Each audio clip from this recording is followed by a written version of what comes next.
absolute fucking animal. I've had 3 meals already, okay? So as you can hear, it's between 4 and 6 p.m. here. And I woke up very early, had the breakfast, then had a massive fucking lunch, then went to the gym, then came back, then had another massive lunch. I don't think it can count for a dinner. So yes, speed running, though, that like very high quality heart disease, I am very, very here for it. Thank you, CMS, for the 14-month streak, my friend. I really appreciate That's fucking crazy. Let's make it 4. We probably will, knowing myself. I just got to wake up ridiculously early tomorrow to drive.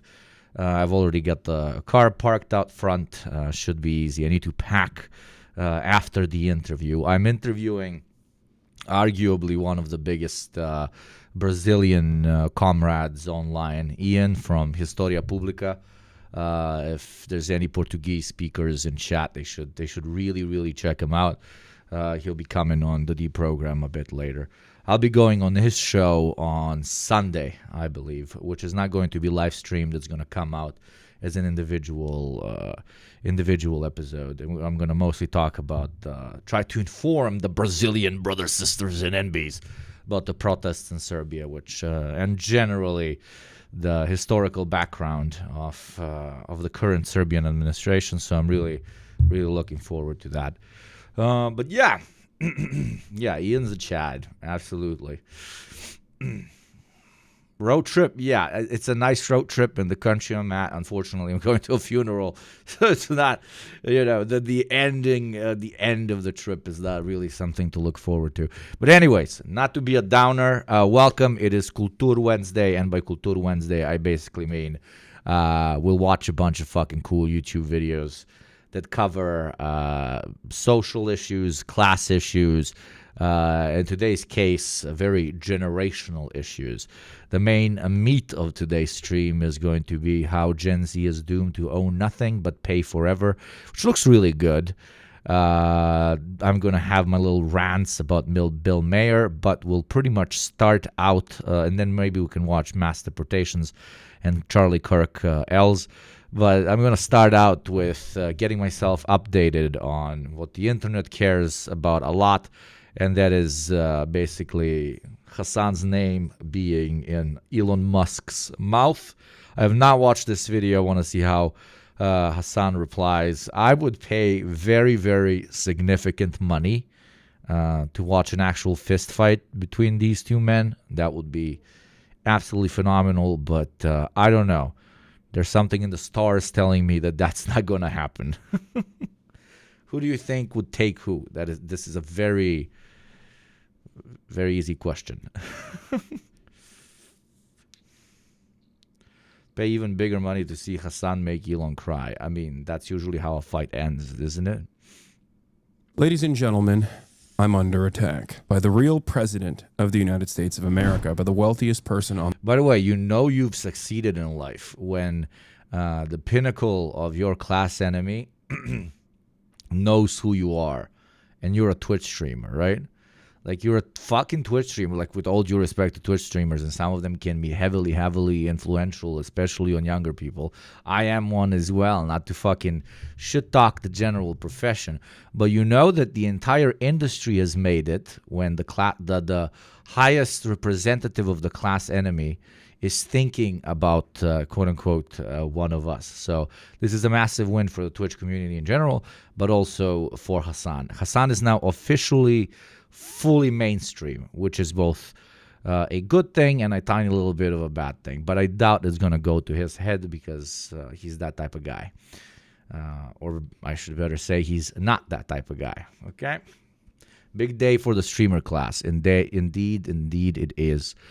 Before we start out, a quick reminder that this is a 100% adless experience. And that's only possible through the very kind subscriptions and gift subs given by my beautiful, beautiful chat. If you would like us to continue being adless and operational pretty much, please, throughout the episode, consider becoming a sub. Whenever I mention ad breaks, those ad breaks don't actually happen. It's just simply a reminder on the fact that they would happen if we were running ads, which we are not. because we hate them. But anyways, Hassan versus Elon. Intriguing development indeed. On the planet, Elon Musk. All of this started when baby formula breast milk stealer of Blizzard, allegedly, Grums, a 60-year-old man... Chat leak. Yeah, here are the attack plans that Trump... Like, everybody and their fucking mother is covering this, Larry. I can cover it. Oh, my God. A chat leak. Oh, my God. Look, they're so incompetent. Oh, everybody's now going to start calling them a traitor, et cetera, et cetera. It's a bit like I understand leftists like focusing on making fun of them for being incredibly incapable and incredibly stupid because the chat leaked. But also, I find it a bit in bad taste to be like calling them treasonous because how could they leak a plan about striking against a terrorist enemy or whatever the fuck that means? You get my point? Like it plays into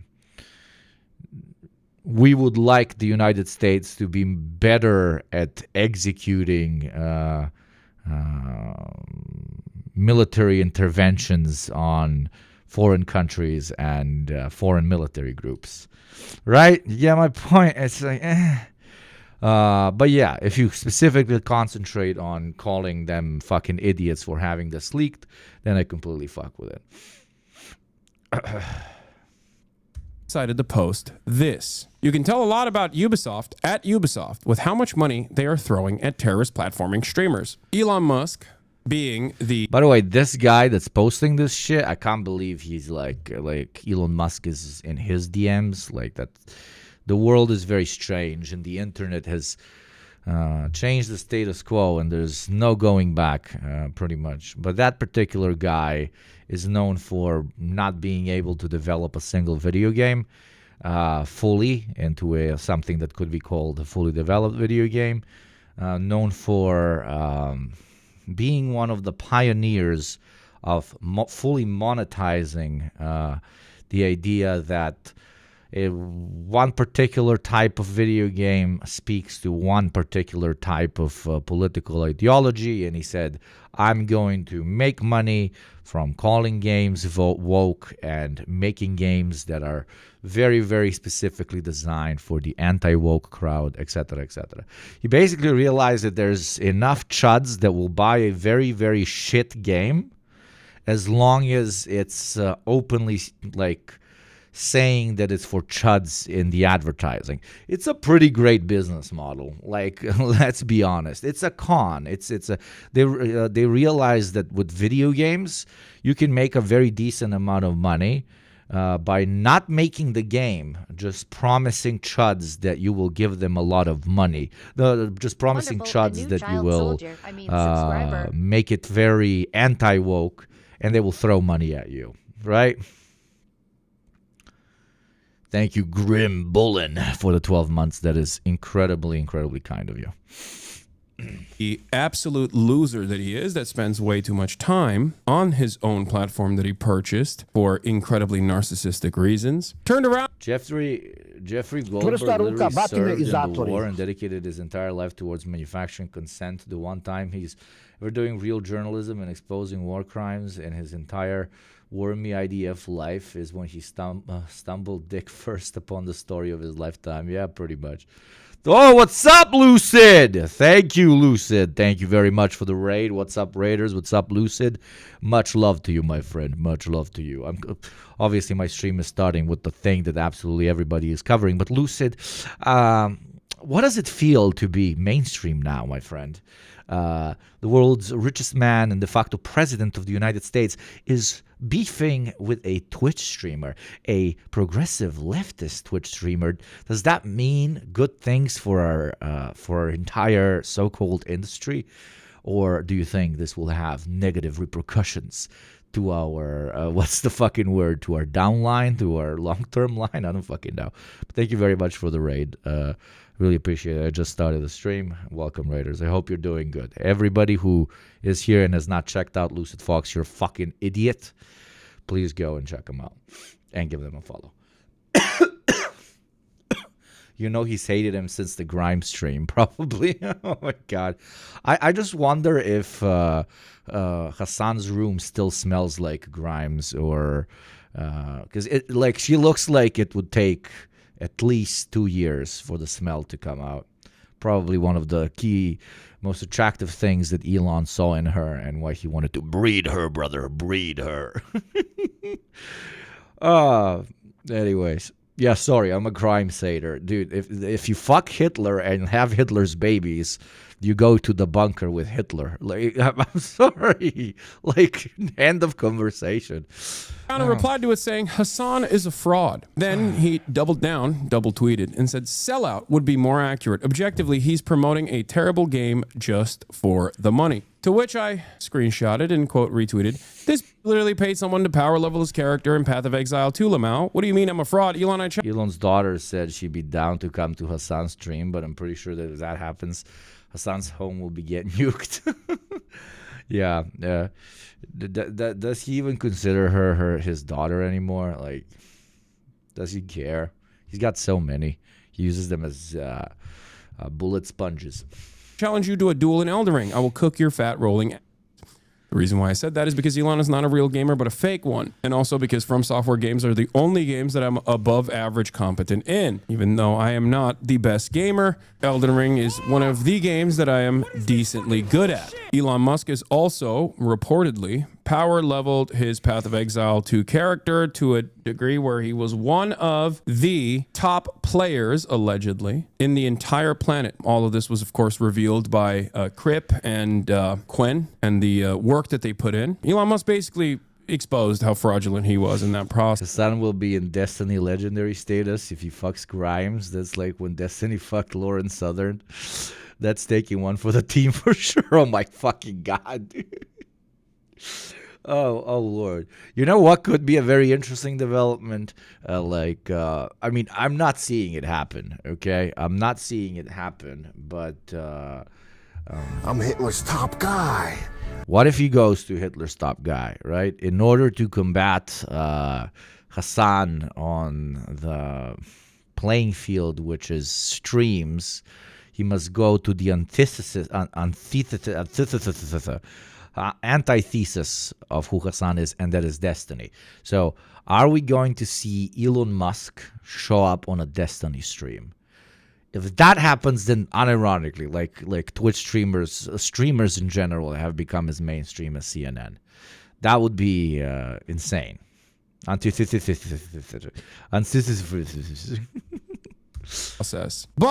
it seems that Elon had not had enough, because he went back and he's still apparently crying about me.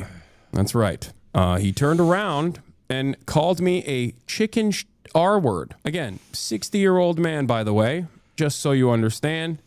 Nobody pays Elon to play Path of Exile 2. How much money do they pay you for Assassin's Creed Shadows, says Grums. These are the real shills and grifters. To which Elon Musk replied, Hassan is such a chicken R-word that he blocked me. And then he double tweeted again and said, and showed that I was, blocking him, which I did. Of course I blocked him. For people wondering why Elon is so focused on Hassan, oh, that's funny.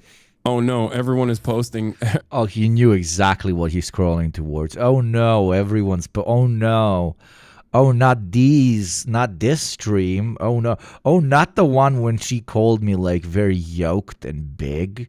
No. I'm Hassan. I'm accidentally checking out these specific posts in order to do some fucking heavy-duty shit posting. No, I'm not shit posting. It's by accident. Trust me, guys. Hassan to Elon. First off, fuck you, bitch, and the clique you claim. West Side, we ride. Come equipped with game. You claim to be a player, but I fucked your wife.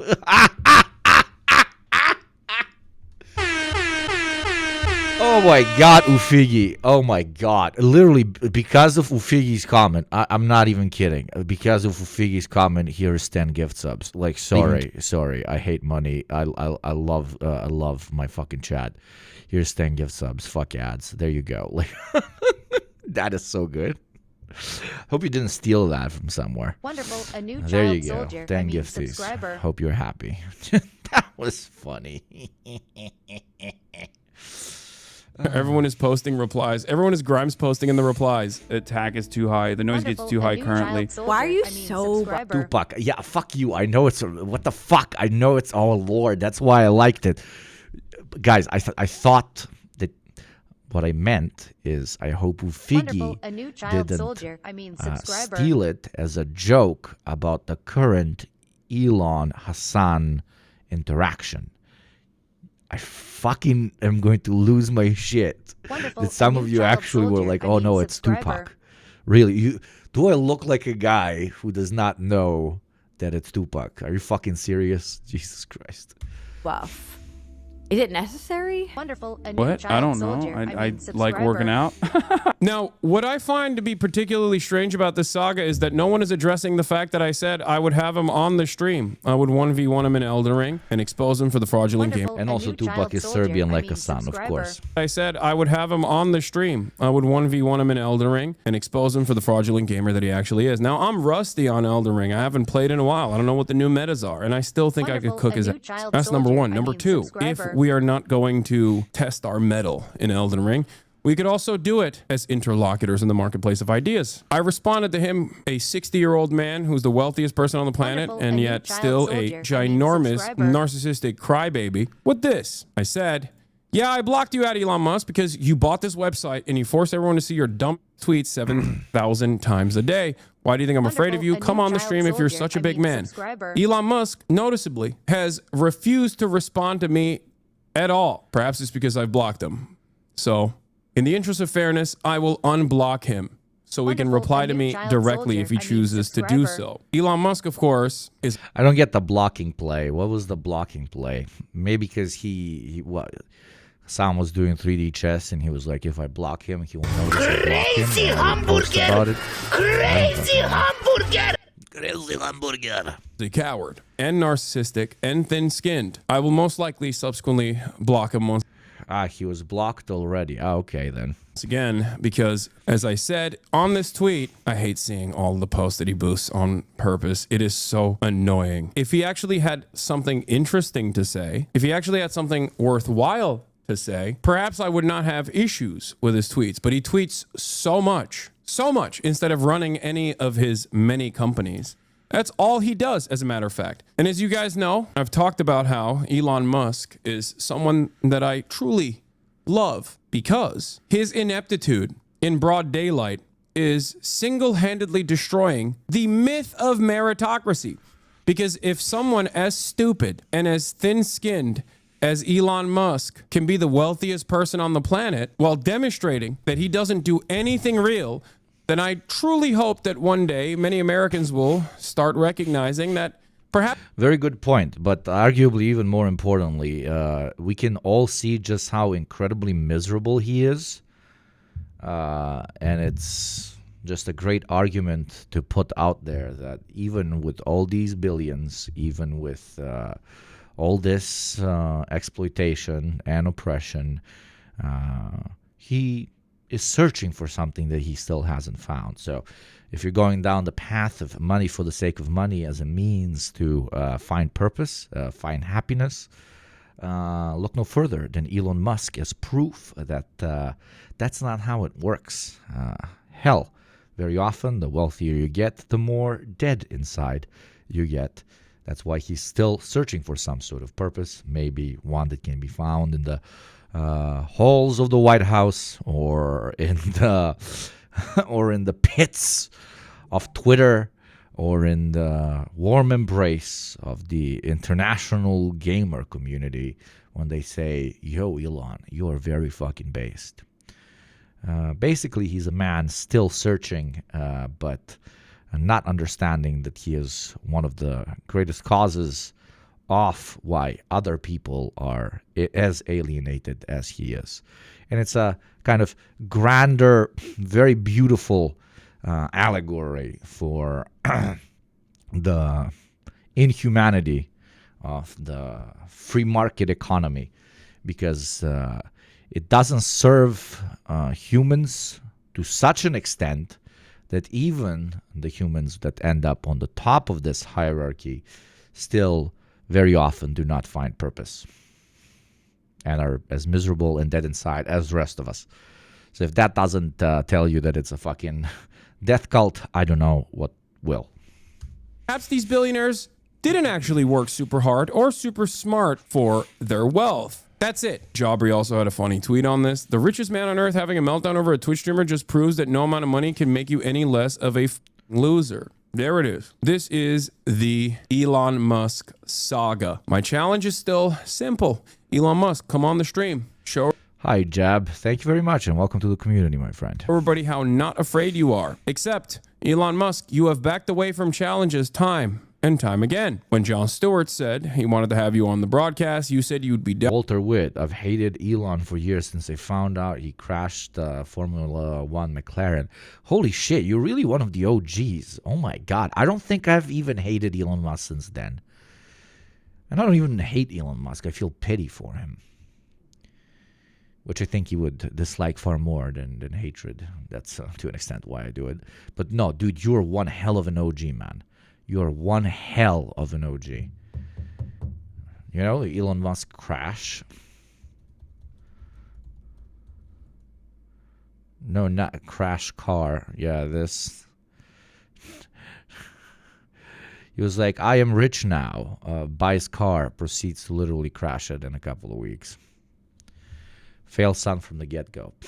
Time and time again. When Jon Stewart said he wanted to have you on the broadcast, you said you'd be down to do it with as long as it was in real time. Then you turned around and ran away from that, and you claimed that he was compromised. Elon Musk also backed away from fighting after entertaining the notion of fighting Mark Zuckerberg. Imagine being afraid of Mark Zuckerberg. Will Elon Musk run away from a challenge once I again? realized that I don't have to move out of frame in order to blow my fucking nose. I can just turn off the camera, even though that's like hella fucking risky because it requires a lot of brain processing power, which I obviously don't have as a big doo-doo dumb head. So I might sometimes turn it back on while I'm blowing my nose, which would be very funny.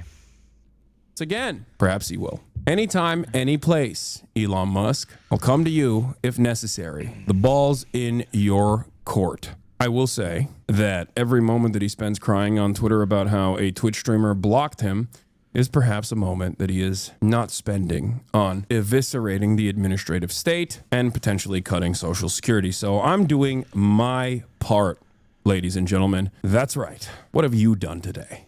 It does one last note. Also, it's bringing you into ridiculously massive mainstream popularity, which to an extent Hassan has had for a very long time now. I mean, arguably, even since the Young Turks, it's not the most mainstream thing, but it's like, let's be honest, it's really out there, really up there. But now when you're in Elon Musk's mouth, it just takes the really mainstream media to start reporting on it, and you'll just have a lot more new viewers, both on the YouTube channel and here on Twitch, which is great, which is good. Note that I will mention is that I have talked time and time again about how Elon Musk has known who I am and has not been a big fan of me for quite a while. I've talked about this quite a bit, and people used to tell me, Hassan, you are so full of yourself. He has no idea. I knew, because of sources that I cannot reveal, that Elon Musk has actively had a grudge since I had his baby mama, friend of the show, Grimes, on. Are you serious? Holy shit. Holy shit. Hassan, like, bro, you really fucked Grimes, bro. It's kind of ew. Though, kind of worth it just to fuck with Elon. Yeah. Very disgusting. But if there was ever a reason to have sex with someone like Grimes, making Elon Musk into a cuckold would be it for sure. I just really hope you like deep scrub your body and your wiener afterwards, okay? The broadcast where she said this. This could perhaps be one of the reasons as to why Elon Musk has been so angry and so resentful about my existence for quite some time. Because the attack is too high. The noise gets too high currently. Why are you so buff? Is it necessary? What? I don't know. Boom, that old Slavic joke. Boom, she's lit, she's down. I like working out. Yeah. You miss Long Hair Hassan? Long Hair Hassan No. wasn't that good. No, I wasn't it a was fan bad. of Long Hair Please Hassan. don't. No, Anyway, no, fuck let's that. see if he tweets a little bit more after this, but I think this will most likely shut him up again. Zoomer There's a Hassan is certain my amusement in favorite. Elon screenshotting your profile complete with the PFP of your armpit. Yeah. It is also kind of funny that award-winning journalists are sending me the Elon Musk tweet.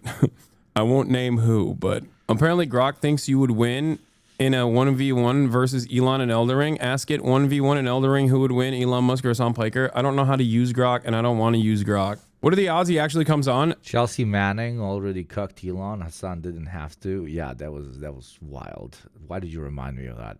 Why am I now imagining this fucking lady in different sexual positions and naked?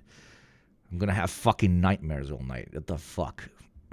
Less than 0. Are you kidding me? He has The fuck is Grok? Grok is the greatest tool that will revolutionize tech. It is Twitter, now known as X, combined with AI processing. And it can make very funny crocodilo, bombardino, cappuccino, assassino pictures for you over on X.com that you can post. It's truly the future. Civilization has officially started since Grok was invented. never in a million years entertained contentious conversation. Are you kidding me?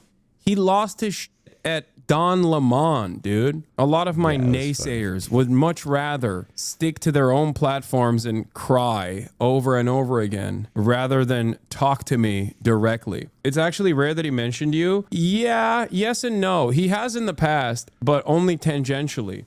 This is one of the first instances where he's like directly mentioned me. So you said if they kill the company, it's them. But doesn't the buck stop with you? I mean, you're on. I have to say, choose your question carefully. There's 5 minutes left. Odds on if he's watching the stream right now, there's a likelihood. Okay, but so You know, I like to talk about what I previously mentioned, TLDR. Elon Musk is a great example of how when you reach even the top of the market economy's hierarchy, it's not a 100% guarantee that you will find purpose and happiness, and that's a great kind of critique of the system in itself and its inhuman factor. But also, like, the modern billionaire does not have... I feel like Elon expected, not expected, but like hoped that once he reaches this like echelon of power, that he could literally be just... I'm Hitler's top guy. What am I gonna do? Adolf Hitler chose me to lead the revolution. Right? He thought that he would have physical and coercive power, which he does. But he thought that he would have physical and coercive power over everybody in his surrounding that was so strong that nobody could ever even think about criticizing him. And this sort of psychoanalysis hour with Hugo, right?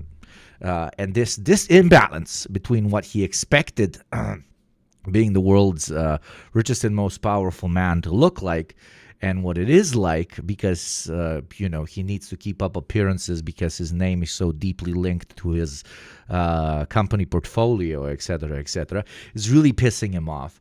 And journalists like this, journalists like Hassan, et cetera, are reminders that he doesn't just get to fucking shoot people. At least not yet. So yes, basically my pitch is the reason Elon Musk is so sad is because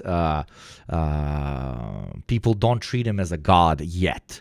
He wants people to actually treat him as a god. It's a god complex that a lot of people have, but it is very difficult to avoid once you become the wealthiest man to have ever existed to an extent, right? At least that we know of.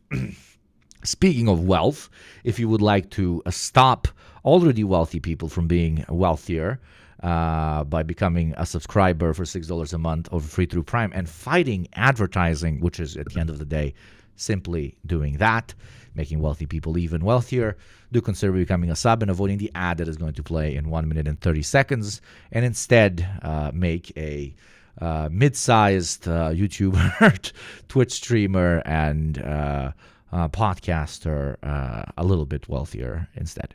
Thank you very much. Ad plays in 1 minute and 20 seconds. Let's continue.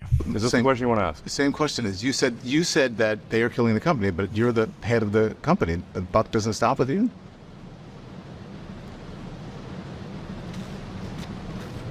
I acquired X in order to preserve freedom of speech in America, the First Amendment.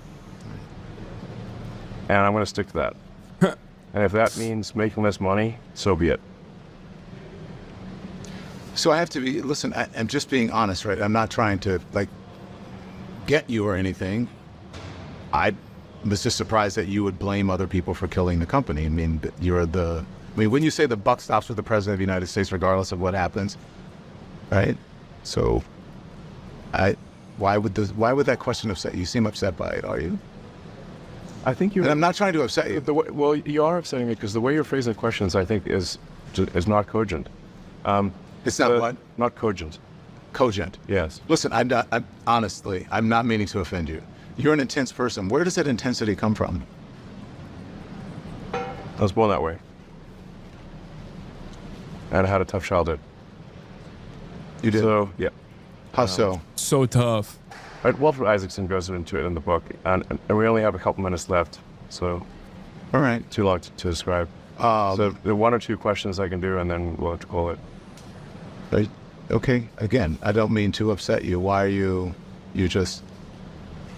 No, Because you didn't suck his dick the entire time, and you actually asked him questions that put him in a tough spot, and he wants to feel like the world's most protected baby.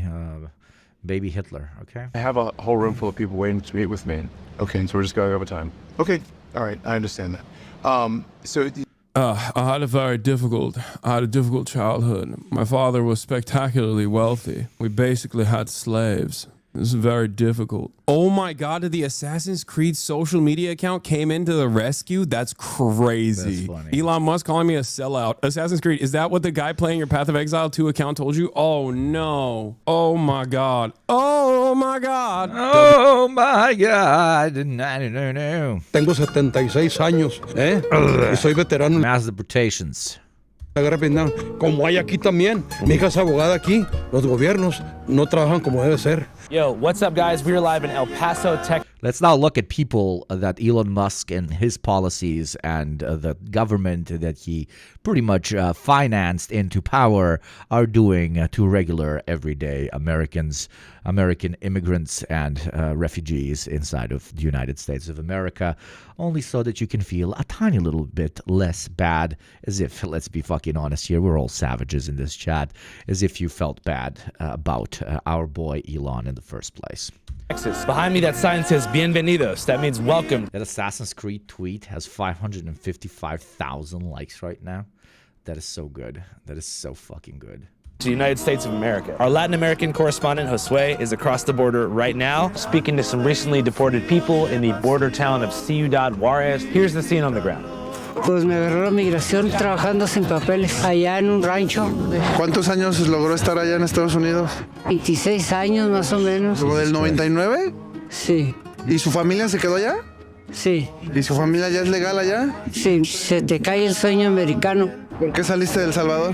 Para poder sacar a mi familia adelante, pues, porque allá está fregado también. Pues ganan $10 al día, $15 al día. Salí para poder a ver si... As I always said, if you actually don't want people immigrating into the United States, make very large billboards on the border wall and just project live streams of what life is actually like in the United States. The most overrated country on the planet. I obviously understand that because of material conditions, for a lot of people from Central America and South America, the United States is the only option because, you know, you can't fly into, a European or an Asian country or a Middle Eastern country that very often, a lot of them have, in my opinion, far better life standards in the United States. But I will still die on this hill that it is an absolute an utter shithole. It is a slowly decaying into an absolute so-called third world country. 90% of the pitches that America gives both its citizens and those who are considering moving there are absolute and utter fucking bullshit. And you can also walk nowhere, which is a pretty big minus as well. So yeah, the U.S. sucks. Like if you're gonna migrate somewhere, and you can afford to do it somewhere else, please don't go to the United States.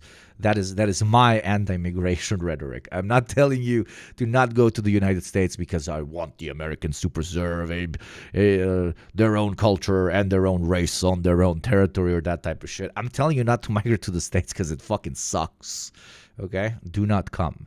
I repeat, do not come. Sí, podía cumplir el sueño americano. Ya ahora ya no, sueño americano ya no. Ya no. Ibas en busca del sueño americano. A lot of Latin American people are skipping the States and moving to Canada instead. There you go. Brilliant. We, ironically, have more physical space and lots of abandoned farms. Absolutely. If you're looking for that, whatever, American shit, but without all the American inadequacies, there you go. You got Canada up there, bruv. Sí, lastimosamente. Snow Mexico. There you go. Se nos acabó el sueño. The wall is to keep us in, bro. It is. This is another hill I will die on. In 40 years, the wall will be there, unironically, to keep you in. The wall will be there to unironically keep you in. A country with almost no fucking cohesion, such as the United States, which with so much internal division, which with literally the world's greatest wealth disparity, will not be able to muster a metaphysical or nationalist ideal for people to stay in the United States of America once its economy starts collapsing. Okay? Most other countries, incredibly impoverished places, a lot of people stay there because of this or that form of belonging, patriotism, whatever you want to call it. With all of these different, again, let's be honest, metaphysical ideas, man-made ideas that are taken to a degree where they get their own kind of magical component. But the United States does not have that. So the second the United States cannot upkeep the standards that it's promised, you will not be able to contain anybody inside of the country. You will have the greatest emigration process in the history of the world when America starts falling apart. And that is a hill I'm dying on. ¿Te sigues esperando lo del sueño americano? No, yo digo que ya esto se acabó. Ya no podemos pasar para Estados Unidos. Pues es difícil, el sueño americano. Basically, Mexicans screaming at Americans, get the fuck out of my country. 2065. Oh, we had a hype train I didn't even notice. Incredible. 0%, 0 bits, 0 sub-gifts. I love it. Para lograr entrar, ¿verdad? Sin papeles. Thank you, Twitch, for telling me I have a fucking hype train. It didn't even give me a notification. It just, it told me once it ended. Phenomenal. GG. Thank you, Twitch. I fucking love you, man. Es difícil y, pues, para lograr hacer los papeles, pues, está más difícil todavía. Está muy duro el sueño americano, pero hay que echarle ganas. ¿Qué tiene? ¿Quieres vivir en los Estados Unidos o no? Oh, no, gracias.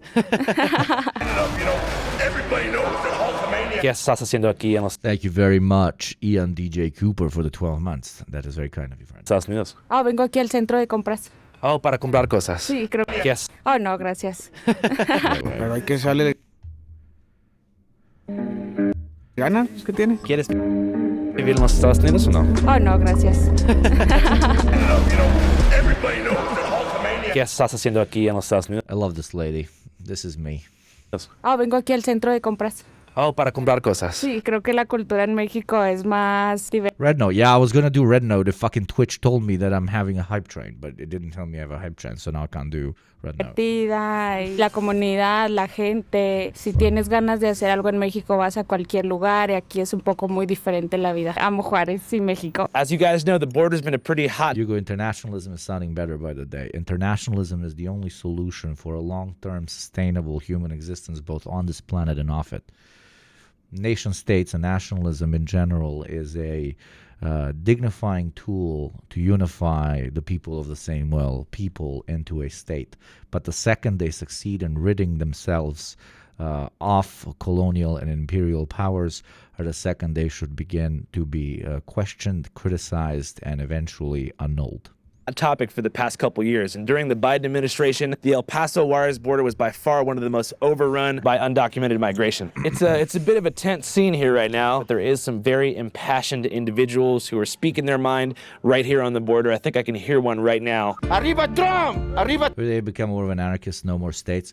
Yes, sure, anarchists are anti-state, of course, but long-term, even the staunchest and most, tanky, etc., Marxists also believe in internationalism and the eventual complete dissolution of the idea of the nation state, because it is a contradiction born out of class relations, which after are addressed will no longer be a contradiction and therefore will no longer be able to sustain its own existence.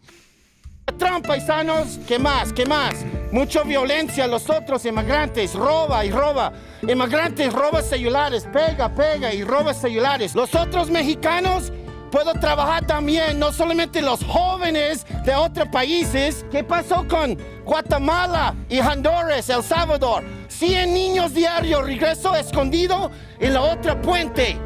¿Por qué no cámaras por eso? Criminals. Afganistán, 2,000 muertos en 20 años. México, 2,000 muertos cada semana, 600 semanas enseguida. Can you back up just a little bit? Hey, what's up, guys? Or should I say, ¿qué tal, amigos? ¿Quieres escuchar todo este video en español? Simplemente dirígete a la parte inferior derecha de la pantalla y haz clic en el botón que dice configuración. Aparecerá un barra de herramientas y solo tienes que hacer clic en el botón que dice pistas de audio y seleccionar español. Y boom, después de esto, todo este video estará en español. Ok, adiós, amigos. The border's been a hot button issue for the past... Well, that's very cool. How the fuck did he make that work? And in so many Spanish. Okay, because it had so many countries. Okay, he did a dub because YouTube is starting to allow this. This is very cool. But I was surprised, and I've seen another video, but I was surprised when he listed like 100 languages. I was like, what the fuck? That costs crazy money to do.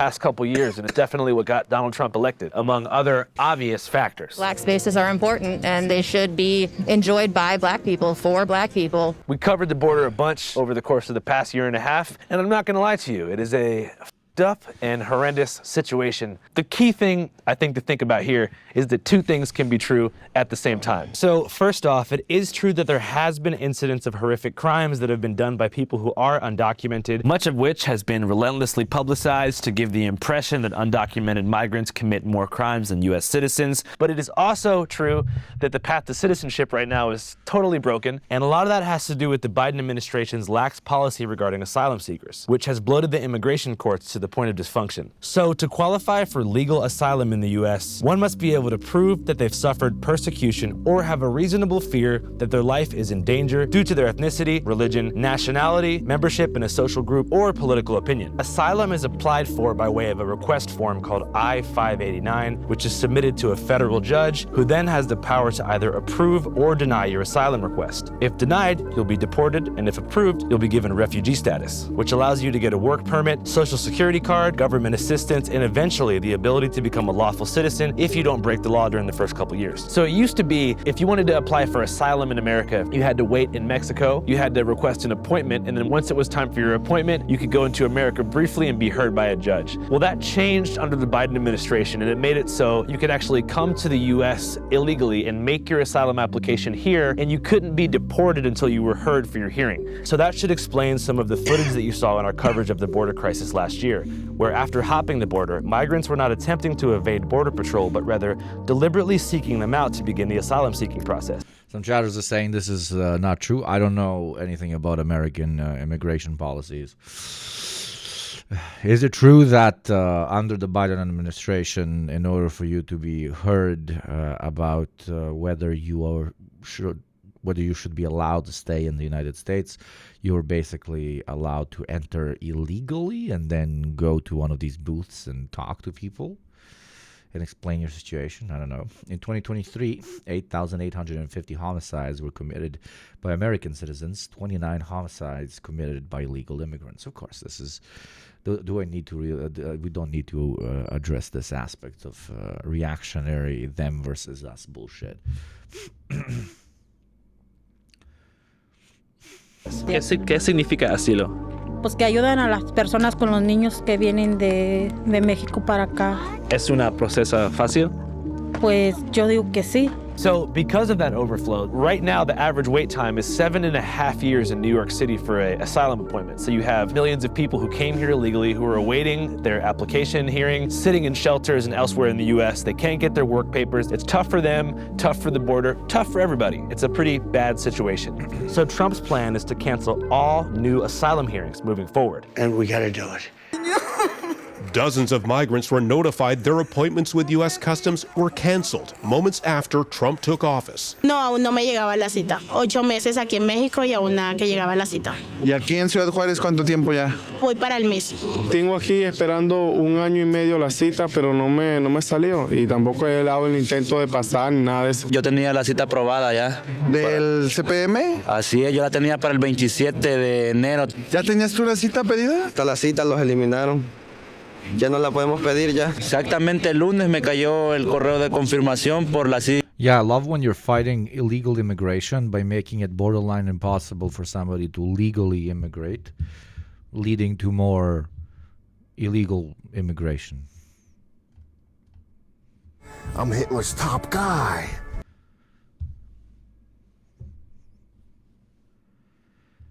Incredible, brilliant.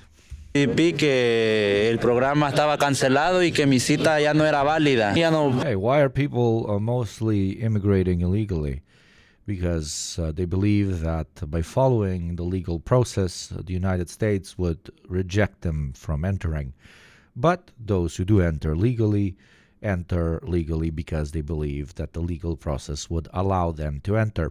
So you will constantly have a flow of illegal immigrants that believe they will not be able to enter the country legally because of some certain requirements. But now, what you're doing by completely removing, for example, systems that allow for people to look for asylum, is you're making the people that would have utilized the legal toolkit to just enter illegally because they no longer have a legal toolkit. So basically, you're just expanding the type of person that might choose to enter illegally. That's the only thing you're really achieving. Because like the people entering illegally, that number you cannot interact with. I mean, you could by no longer doing fucking insane imperialism on the general global south. Maybe, I don't know, maybe consider that option. I know it's pretty wacky, but yeah. Or give larger opportunities for people to be documented since they're going to enter the country no matter what. Or obviously you have option number 3, and that is put machine guns on the border and just shoot everybody, which is pretty much the answer these guys are going for, and mass deport the ones that are currently in the United States into private prison camps developed in El Salvador. That's also an option if you have no soul, of course, but hey, how can such a big, beautiful, burly, orange man have no soul, you say? Well, I was surprised as well. Puedo presentarme al puerto de entrada. ¿Y tú ahora cómo ves la llegada de Trump al poder? Negativa ahorita con lo de la cita porque realmente yo estaba ilusionado que ya iba para allá. Yo con mi novia ya estábamos ilusionados que íbamos para allá y pues no se logró. And yeah, it just sucks right now in general. So we're going to go talk to Josue and figure out what the heck's going on. Illegal immigration is much like Gaben's assessment of piracy. It's entirely a service issue. It is entirely a service issue. Entirely. Mi contacto. Listen, a certain amount of people are going to try and move from their country because of material conditions. Now, we can go into a whole rant about why material conditions domestically in countries that we call poor but are actually incredibly resource-rich, and why that happens because of colonialism, imperialism, capital's ability to strip a particular place of resources but not really pay them jack shit for the resources that they're being stripped away, which then leads leads to far less opportunities even inside of the market economy, which then leads them to try and find a better life somewhere abroad, blah, blah, blah, blah, blah. But right now we're in capitalism, right? And that's going to happen. That's continuously going to happen. Unipolar, neoliberal world capitalism, that's just the name of the fucking game. So people are going to be migrating all the time. So if we want to put it like, not even our SOTSDEM hats on, but just our like regular fucking neoliberal capitalism hats on, we must say, okay, because we are the number one the wealthiest country on the planet, that will mean that a lot of other places have to be absolute, to an extent, shitholes. So people from these so-called shitholes, as the Republicans call them, I'm not calling them, but are going to be moving, are going to be migrating. So we need to address this in a way to, quote-unquote, minimize how many of them are, quote-unquote, undocumented. We do this by providing a better, a more efficient service that will be able to give them their papers, give them their documents, and quote-unquote, as the centrists like to say, integrate them in said society. Like, you will not be able to stop immigration if you still want to be the richest unipolar world economy. Okay? United States, motherfucker? Okay? There's no option where that doesn't happen. You can either fully dedicate yourself to higher and higher levels of barbarism by imprisoning them, killing them, shooting them, pushing them out. But that, to an extent, is just going to make more bodies, not really going to create less people immigrating. Because when you're running away from death and starvation to a place where there's a chance at death and starvation, you'll choose the chance at death and starvation. Patriotic, yeah, brother, Gabble is that.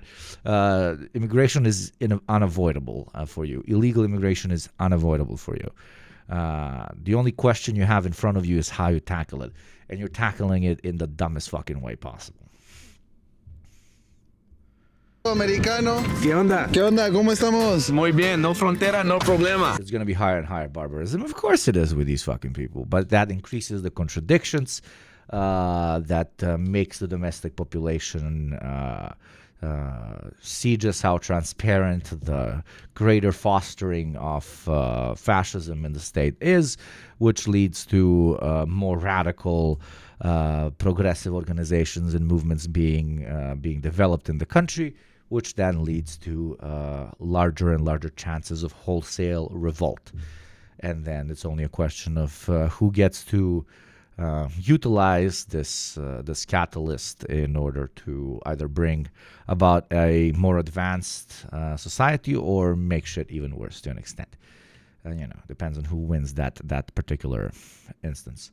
But as always, things do have to get a lot worse before they get better.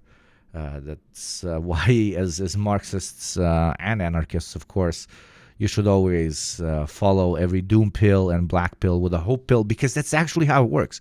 Like, shit actually does have to get worse. Doesn't mean you should be fucking happy about it. Of course not. We're not insane accelerationists here.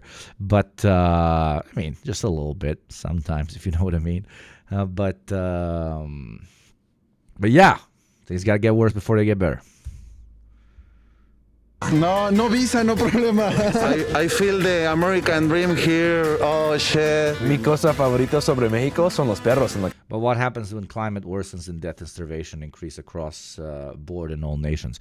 That is why the analysis that like revolution is inevitable is problematic, because we live on a finite planet. And yes, we gotta. It's no longer simply socialism or barbarism. It's socialism or barbarism and extinction. Okay, it's socialism or extinction. That's why we gotta be a bit proactive, baby. But still, that doesn't undermine the fact that it does need to get worse to get better. Okay. Aquí hay muchos perros. Hay gangas de perros que controlan las calles. Eso es todo un tema, porque aquí de repente hay calles en las que no puedes pasar porque una ganga de perros la controla. Estoy adentro de México. Eso es. Cynical Chris, why so many people are still trying to immigrate into the U.S. like it's not the 1990s so-called American dream has been dead for so long. There are so many much better countries. Yes, I don't really get that. I know that the U.S. Fucked up their home countries, but if robber robs my house, I don't want to move in with him. I completely agree. But the majority of people that go to the United States go for two reasons, in my opinion. They don't have the ability to go to any other country. Why am I covered in balloons? Very cute. Number one, they don't have the ability to go to any other country. And number two, they are also a product of American cultural imperialism, which has pretty much taught them to still believe that America is top. Very good, top shit, very nice. It is American. It is very awesome. It is very amazing. Everybody can make it.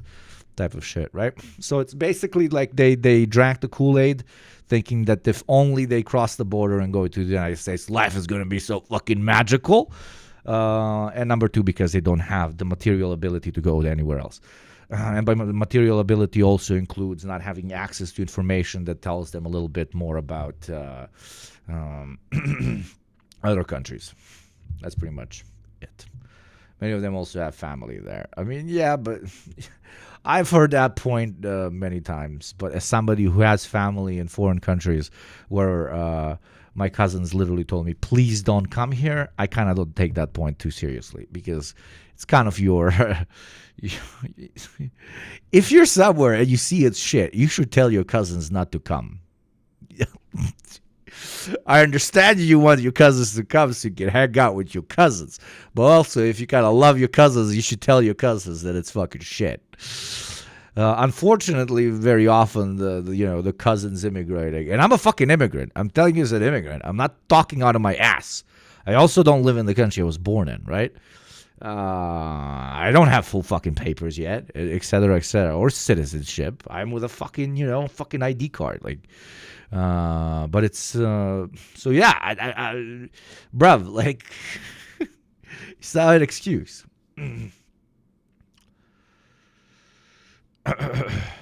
Well, you can quadruple your income abroad and your family is younger you move. It's not rocket science, absolutely. But the chatter asked why the United States in particular, and to an extent, I respect the chatter's question because like it's shit. I'm sorry. Also for American comrades in chat, like I'm sorry if you need to cope with this, if it's a hit, but it sucks. I've been to the States 10 times. I worked in the States. Fucking no, bro. Like, and I've been to 30 countries. Okay, I've been to 30 countries. Some very impoverished, and I'll tell you what, I'd rather live in most of those. Thank you, Romka. Hello, Blat. May the spirit of anti-revisionism be with you. Thank you, Romka, and may it be with you as well.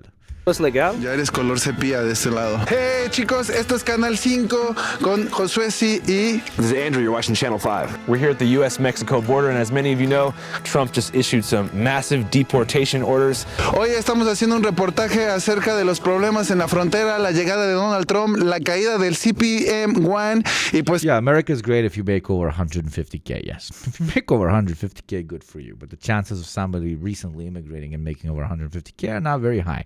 Again, because of different mechanisms that are, well, racist as shit in the United States. You know what else is bigoted as shit? Advertising here on Twitch, which interrupts our lovely conversations every 30 minutes to 1 hour and makes us watch pitches for products that we don't really care about. So instead, become a subscriber for $6 a month for free through Prime. Try and help us reach this very, at this point, impossible target of 2025 by the end of the month. And in return, you will have supported the show and have an adless experience. Or if you have a little bit more money hanging around, do consider supporting your fellow chatters by oiling me up, daddy. Oily, oily oil. Anyways. Todos los problemas fronterizos que enfrenta hoy día aquí Ciudad Juárez. Yeah, I can't really go to Mexico, and Josué can't come to the U.S. because of visa restrictions, so this is what we're doing. No hay visa, pero tampoco hay pedo. Estamos entrando justo a uno de los túneles que nos dicen que utilizaban anteriormente los migrantes para para cruzar. Tonight we are getting a closer look inside that man-made tunnel that connects all the way from Ciudad Juárez into El Paso, which prompted a multi-agency response from both U.S. and Mexican officials. Bueno, los coyotes por este tipo de túneles cruzaban a los migrantes. Uy, sí, hay muchas cucarachas. Uf. Se supone que todo esto conecta a la ciudad, ¿no? Todo lo que es el centro de Juárez conecta a la catedral y a una escuela que se llama La Revolución. Y de aquel lado de Estados Unidos pues ya conecta. Remember when during the October attacks over in Israel, the conservatives as well as like Israeli propaganda mouthpieces were saying, holy shit, we need to attack Mexico now because they're going to use the tunnels to get Hamas into the United States, and they're going to do 9/11 part 2. They're going to do 9/11 part 2. Con varios locales. Así de antiguos son, ¿no? Como cuando se traficaba alcohol, cuando el alcohol era ilegal. De Capone y así. Y hace no tanto, a lo mejor unos 10, 15 años fue cuando clausuraron todo este pedo. Okay. Se supone, ¿verdad? Que ya quedó todo clausurado, pero pues realmente no. No sabemos bien. No sabemos. Por obvias razones no mostramos en qué lugar. Hamas more like a Mexico. Nos dejaron pasar, pero sí, sí es unos túneles bastante bien hechos. Podemos observar bastantes cucarachas muertas en el suelo. Ah, sí, mira, aquí se ve la puerta que alguna vez hubo, ¿no? Yeah, hey, Nicole. So they're filling and sealing up this sophisticated tunnel that sources say transnational criminal organization were moving around. I love my sophisticated tunnels versus my very unsophisticated tunnels, okay? When I see two tunnels, the first thing I say is like, hey, tunnel, you look pretty nice, dark and deep. When I look into your eyes, I can literally see nothing. But you know, I'm not all about the aesthetics, you know. Are you sophisticated though? Can I like get lost in you, or are you just like a straight line? You know, I watched News Nation and they told me about like sophisticated tunnels on this side of the border, Mamacita, and you know, I wanted to see if you're one of them or you're just straight up only gorgeous, if you know what I mean. Around 1,000 people a week through this tunnel. ¿Cuántas cosas no habrán pasado por aquí? The majority in that case, especially if you're coming through a tunnel, will be exploited. Either not just sexual exploitation, but fraud, labor fraud as well, and forced labor. I love my mamacitas over the border. As long as they stay over the border. I love my mamacitas when I go over to celebrate a spring cleaning or whatever, spring break. Now I'm becoming Norwegian for some reason. Sigamos en nuestra investigación acerca de los migrantes en Juárez. Y aquí a mis espaldas está Gracia Abundante, una iglesia / refugio donde se le cobra 100 pesos a cada migrante para que tenga acceso a un catre y a baño y a la cocina. La verdad es que la mayoría son venezolanos y colombianos. Nosotros estamos pagando una habitación, pues nuestro pensamiento en estos momentos es quedarnos y esperar a lo que Trump y Dios decida. O sea, oh my God. En cualquier momento yo sé que sí nos va a dar la oportunidad, pero debemos esperar. O sea, que cruzar legalmente, no has intentado. The saddest part about all of this is they will cross the border hopefully one day, and I wish them the best of luck.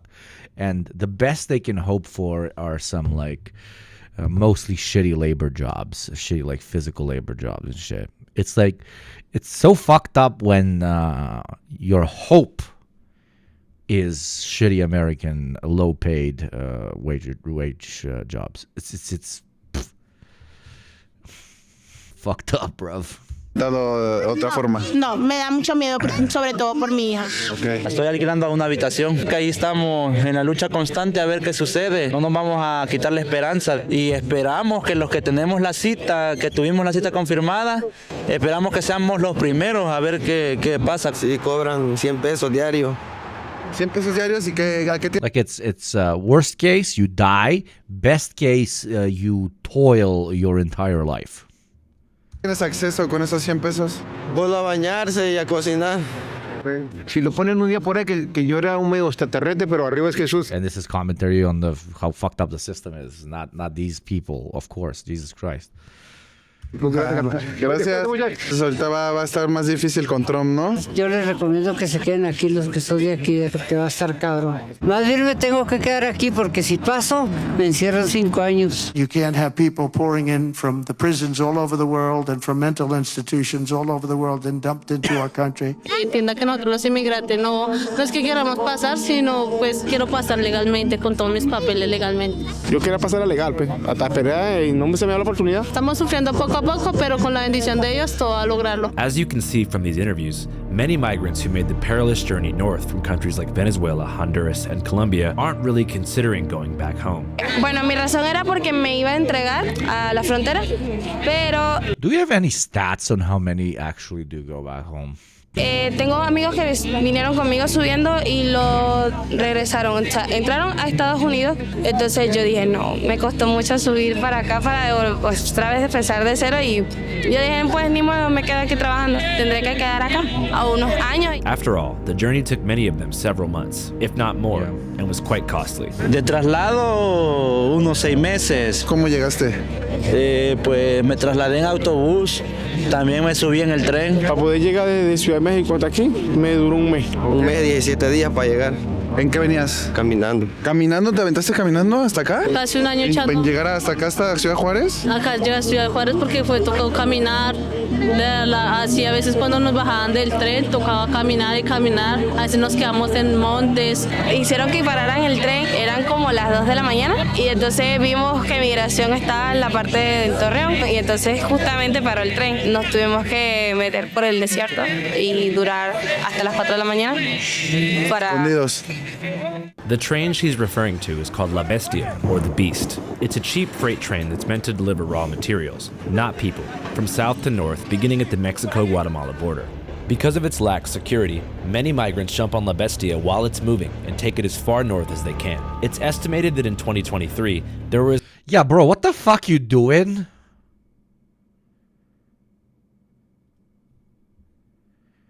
Bro, why are you... This is snitching. Bruv. Wonderful, a new child soldier, subscriber. No, but this is snitching. He's saying, oh, this is the train they take. It passes through here, here, and here.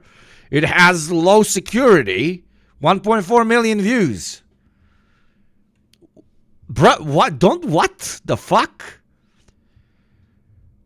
Bro, the fuck, bro, what the fuck? The intention is probably okay, like, oh, we're explaining how difficult the journey is, etc., but you don't have to be that detailed. What the fuck? That's snitching. I mean, I've grown up in a different kind of environment. Maybe my definition of snitching is different, but to me, that is snitching. Thank you, Walter Witt, for the gifty. Thank you very much. A Mexican is definitely not a secret. Yeah. But still, you don't want to make all the fucking white American ladies figure it out as well and call their senators and shit. As many as 1,000 migrants hopping the El Paso Juarez border every single day, much of whom had rode La Bestia from the south. Una vez una señora venezolana, de hecho, se cruzó, pero se cayó justo cuando la bestia empezó. Entonces la señora se quedó en las vías así. It's not snitching. La Bestia is nationally known, and the feds know about it too. Interesting how you haven't done anything about it. Okay, it's not snitching. I agree. Great. Okay, great. And I'm glad that it's not. But genuinely, like a tinfoil moment. Like, why haven't they done anything about it? Hasta que pasara, pero las vías tienen un seguro. Entonces, el seguro la agarró y pues la hizo cachitos. Y justamente fue ahí. Unfortunately, this uptick led to a drastic surge in violent crime in Ciudad Juarez, which had been relatively calm in the years prior, despite once being dubbed as Murder City, after Juarez saw 3,600 homicides in 2011. To clarify, the surge in violent crime wasn't a result of the migrants themselves, but rather the criminal organizations vying for control of the lucrative human smuggling routes along the border. Yeah. It has nothing to do with the actual immigrants. It has to do with mob people realizing that there's a lot of money in smuggling them. So they move into the particular territory, and then they start competing with each other over who gets to smuggle who, and they start killing each other as well. Humans quite literally become commodities. At least the process of taking them from A to B becomes a commodity. This is extremely prevalent in the Balkans. I can relate hardcore. I've seen so many fucking vans on the highway that are stopped and like 40 guys like just sardined in there being taken out by like a group of 20 cops. There's so much money in my part of the world as well to be made from basically getting them over the multiple borders. And from what I know, most organized crime groups divide based on border, but very often cooperate. So Bulgarian mobsters will work with Turkish mobsters to get them into Bulgaria. Then they will get them to, for example, the Serbian border, get paid for it, and then the Serbian mobsters are going to take them and they're going to move them north over into Hungary, which is like a point of entry into the EU. But now there's no Schengen, so there's basically no border between Bulgaria and Romania, and I'm pretty sure that now the main pipeline from Turkey is north, because it is much easier to pass the border because there's basically no border, etc., etc. El peligro de los niños en los trenes, las mujeres, a que sean violadas. If it was easier to cross the border, there would be no gangs to control the market. No, of course. A que sean secuestradas por los narcos y todo eso, es mucho riesgo. Much like the cartels control the flow of drugs into the US, they also control the flow of migrants. I've learned from personal experience that every single inch of the US-Mexico border is claimed by a cartel, who impose a tax on coyotes and pay authorities to look the other way. They are also known to squeeze and extort money out of migrants along the way, which adds another element of extreme risk to their already treacherous journey. No les importa la situación que uno esté, nada. Me llegaron casi a secuestrar a mi hija, pero pues con la bendición de Dios, el Señor, yo no sé, se le abrió el corazón y me la dio. As briefly mentioned, stealing children away from their mothers for ransom is a common way the cartels will get money out of migrants. Oftentimes, this happens along La Bestia's route, but other times the extortion continues even after they've been trafficked into the U.S. According to Ruben Garcia, who's the program director at a migrant shelter in El Paso called the Annunciation House, this story is all too common. My name is Ruben Garcia, and we're in Annunciation House, one of our hospitality houses. Annunciation House, a local shelter that helps asylum seekers and refugees. As Garcia explains, the shelter would house close to 1,000 refugees in any given week. We just received a mom from Guatemala. She came up with her 4-year-old daughter with a smuggler in Juarez. The smuggler sold her to another smuggler, and that smuggler took her 4-year-old daughter and then took mom to where the metal fence is. You'll get your daughter once you're on the other side. Here's a cell phone. It was a way to get a lot more money. When you got to Border Patrol, the Central Processing Center. The market, baby. The fucking market. And commodified human beings, commodified family relations. It's as if it's all like because of like some sort of system. I don't know. I can't put my mouth on it. It's, I don't know. Do you guys know what it's called? I don't know. There they took her to get a medical checkup, and she was able to get one of the officers to listen to her, who then called Homeland Security Investigation. She had a cousin in Florida that had helped her with some of the money to pay to the smuggler. They set up the meeting in Las Cruces. And there they showed up, they made the arrest, they had the 4-year-old. They also had a 6-week-old baby that they had taken away from another mother. They reunited the 4-year-old with mom, and they were both at our house, and that's how we heard the story of how that all happened.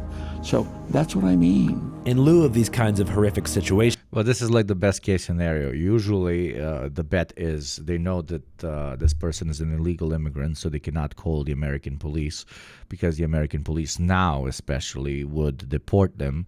So the only thing they can do is try and find a job as fast as possible in order to make enough money as fast as possible in order to send it over the border and hopefully get their kid back. Like, you don't have any law enforcement at your disposal because you're illegal. It's like it's the perfect victim. It's absolutely the perfect victim. You're also separated by a quite literal border because you're now in the United States, and I'm keeping your kid over in Mexico. It's as close to a obviously soulless and demonic, but perfect crime. President Trump passed Executive Order 14157, designating 6 cartels and 2 gangs as foreign terrorist organizations. President Trump's administration has plans to designate several cartels and criminal groups as foreign terrorist organizations. Something which could give the U.S. military and other law enforcement bodies the power to invade Mexico. But prospect of an invasion aside, many Mexicans say they support Trump's designation and hope that Mexico will do its part in holding these organizations accountable. ¿Qué piensas sobre eso? Creo que está bien la clasificación porque pues son personas que hacen daño y que no se tientan mucho el corazón con algunas personas, y estaría bien el título. Many Mexicans also... What the fuck? Okay, fucking cuckoldry. Understand the need for heightened border security on both sides. No estoy en contra de los inmigrantes ni nada de eso, no soy racista ni nada de eso. ¿Usted cree bien que estén deportando a toda la gente que están deportando? Si están ilegalmente es un delito. Si van a deportar, que sí deporten a las personas que de verdad están haciendo daño. Las personas que están trabajando no se lo merecen porque también están con un sueño y están manteniendo a su familia. Trump debería darse cuenta de eso, que él también tiene familia. ¿Y tu familia está en Venezuela o en Estados Unidos? Tengo familia en Venezuela y en Perú. Okay. ¿Y ellos qué opinan de tu situación actual?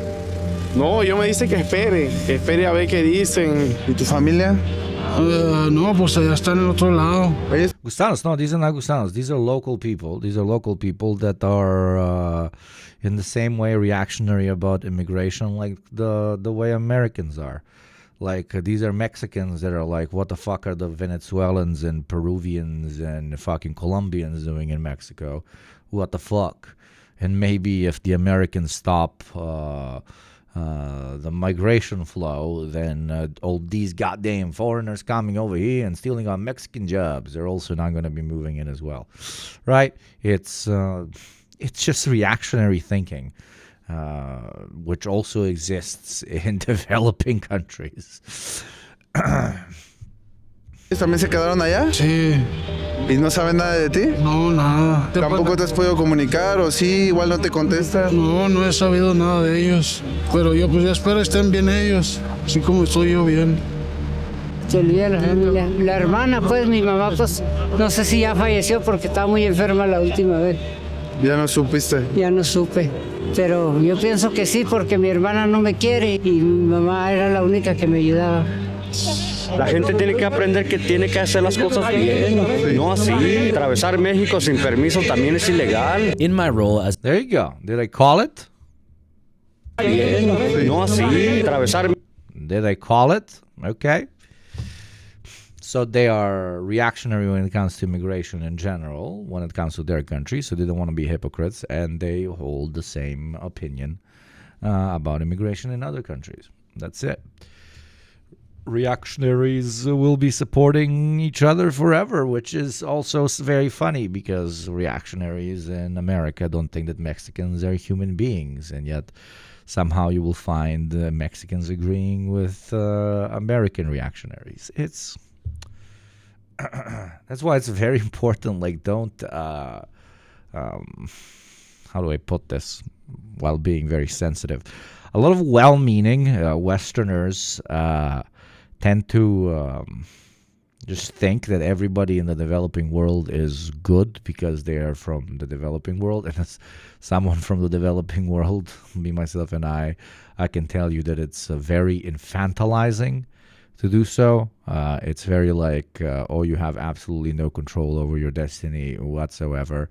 So you're all like little children that we need to take care of type shit. Again, the intention is always very good, and it's mostly coming from a place of reacting very intensely against very bigoted people that are painting whole nations in the developing world as just, barbaric and fucked up and stupid. So, you run defense, which I respect. God bless. That is great. A very nice way of using your privilege, etc., etc. But also it can move into infantilization when you just think, well, they can do no wrong because they're from a quote-unquote poor place, right? It's misguided and liberal, yeah. México sin permiso también es ilegal. In my role as a journalist over the course of these past few years, one thing that I've learned is that people on the ground who are immersed in an intense Nuvostokisa, overcorrecting internalized racism. Exactly. Somebody give Nuvostokisa a gift sub right now. Beautiful phrase for it. That's the phrase. That's the phrase. Thank you. Thank you. Experience can only tell you. Also, speaking of gift subs, if you want to avoid the ad is going to play in the next 20 seconds, then stay on your side of the border, the true border, the subscription having border. For $6 a month of a free to Prime, you can be a superhero and not a degenerate dog subhuman that lives behind the border of the advertising wall, who is forced to watch ads like the one that's about to play. Thank you very much. And thank you, Weasley Little Liar Dude, for the gift subs to Novo. Tell you so much about all of the factors at play that are causing. I just use racism to make you subscribe. Ha ha ha ha. Incredible things are happening on Twitch. In their situation, as their primary concerns are reaching a place of safety, health, and happiness.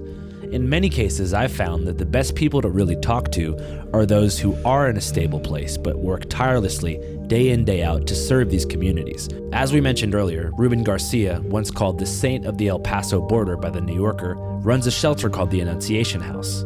The shelter is currently at the center of a tense legal battle. Several months ago, Republican Attorney General Robert Paxton filed a criminal lawsuit against Ruben Garcia, calling the Annunciation House a stash house for criminal illegal aliens. This is all according to Annunciation House. 430 were released on Sunday night, 197 on Monday, 181 on Tuesday, Christmas Day. At this point, it's unclear whether or not the shelter will remain open. But Ruben Garcia is an extremely knowledgeable individual, so here is an extended interview with the man himself.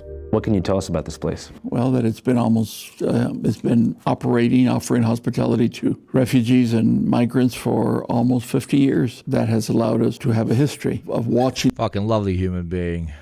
Do your thing, man. The flow of immigrants throughout the years.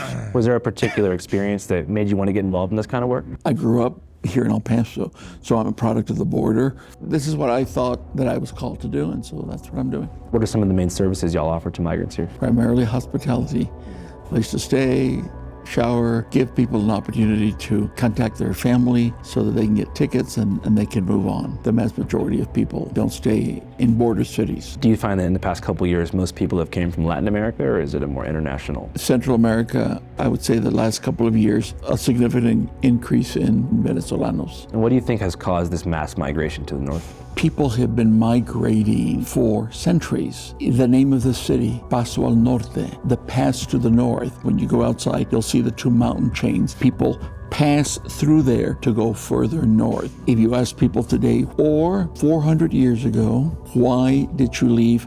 They're gonna answer primarily, I was afraid, I'm hungry. Y huyendo también de la economía de allá, acuérdese, todo eso.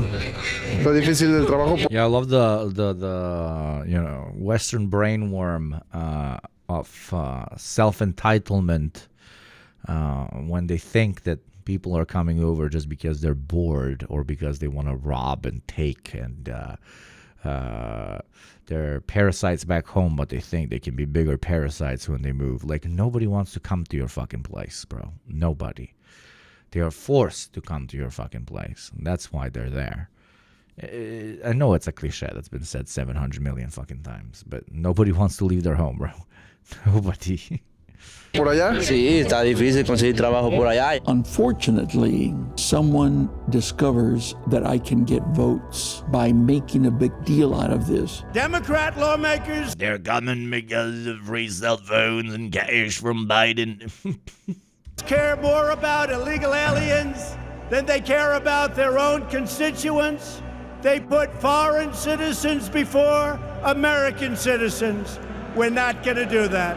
It's only when it's in the headlines that you all come. It gives the impression that this is a crisis, this is something new, as opposed to saying this is an issue that we have to collectively address. There are 360 million Americans in the United States. In spite of all the problems that people in the country have, it's not causing people to flee. That's not the case in other countries. 25% of the population of Venezuela has fled. That would be the equivalent of 90 million Americans. Everyone in Venezuela should be living adequately comfortable. But because of the political dysfunction, look what's happened. You're not going to solve the situation in Venezuela by putting up a fence, by bringing down the army. It still allows Venezuela to remain pretty dysfunctional. And they didn't all come here. This is the other myth. The overwhelming number of Venezolanos went to Colombia, went to Peru, went to Ecuador. Yes, we received some, but nowhere near the numbers that other countries. People flee because of dysfunction. What can you tell us about the current situation regarding mass deportations? There's been a lot of discussion about it. What do you classify? I think we got the point.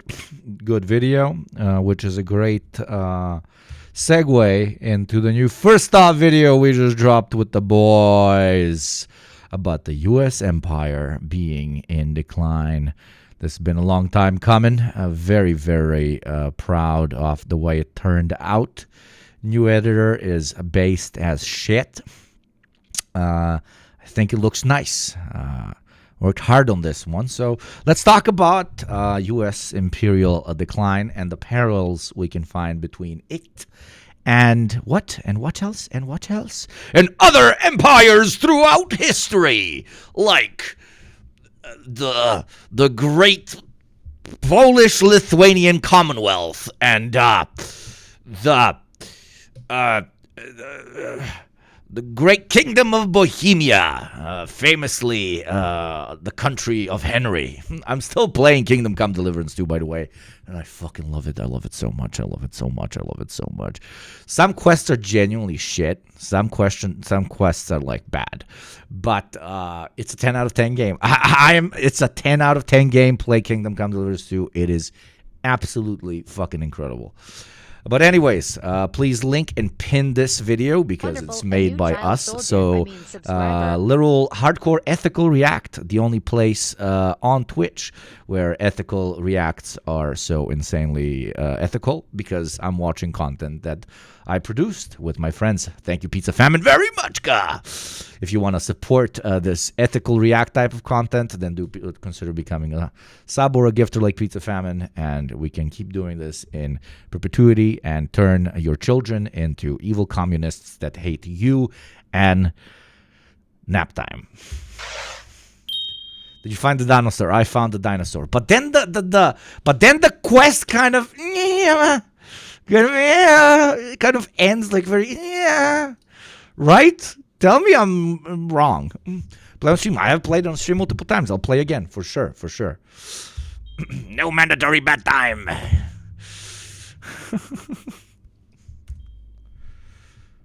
The United States Empire. Murders. Oh my God, is Richard Wolf jump scare in the beginning.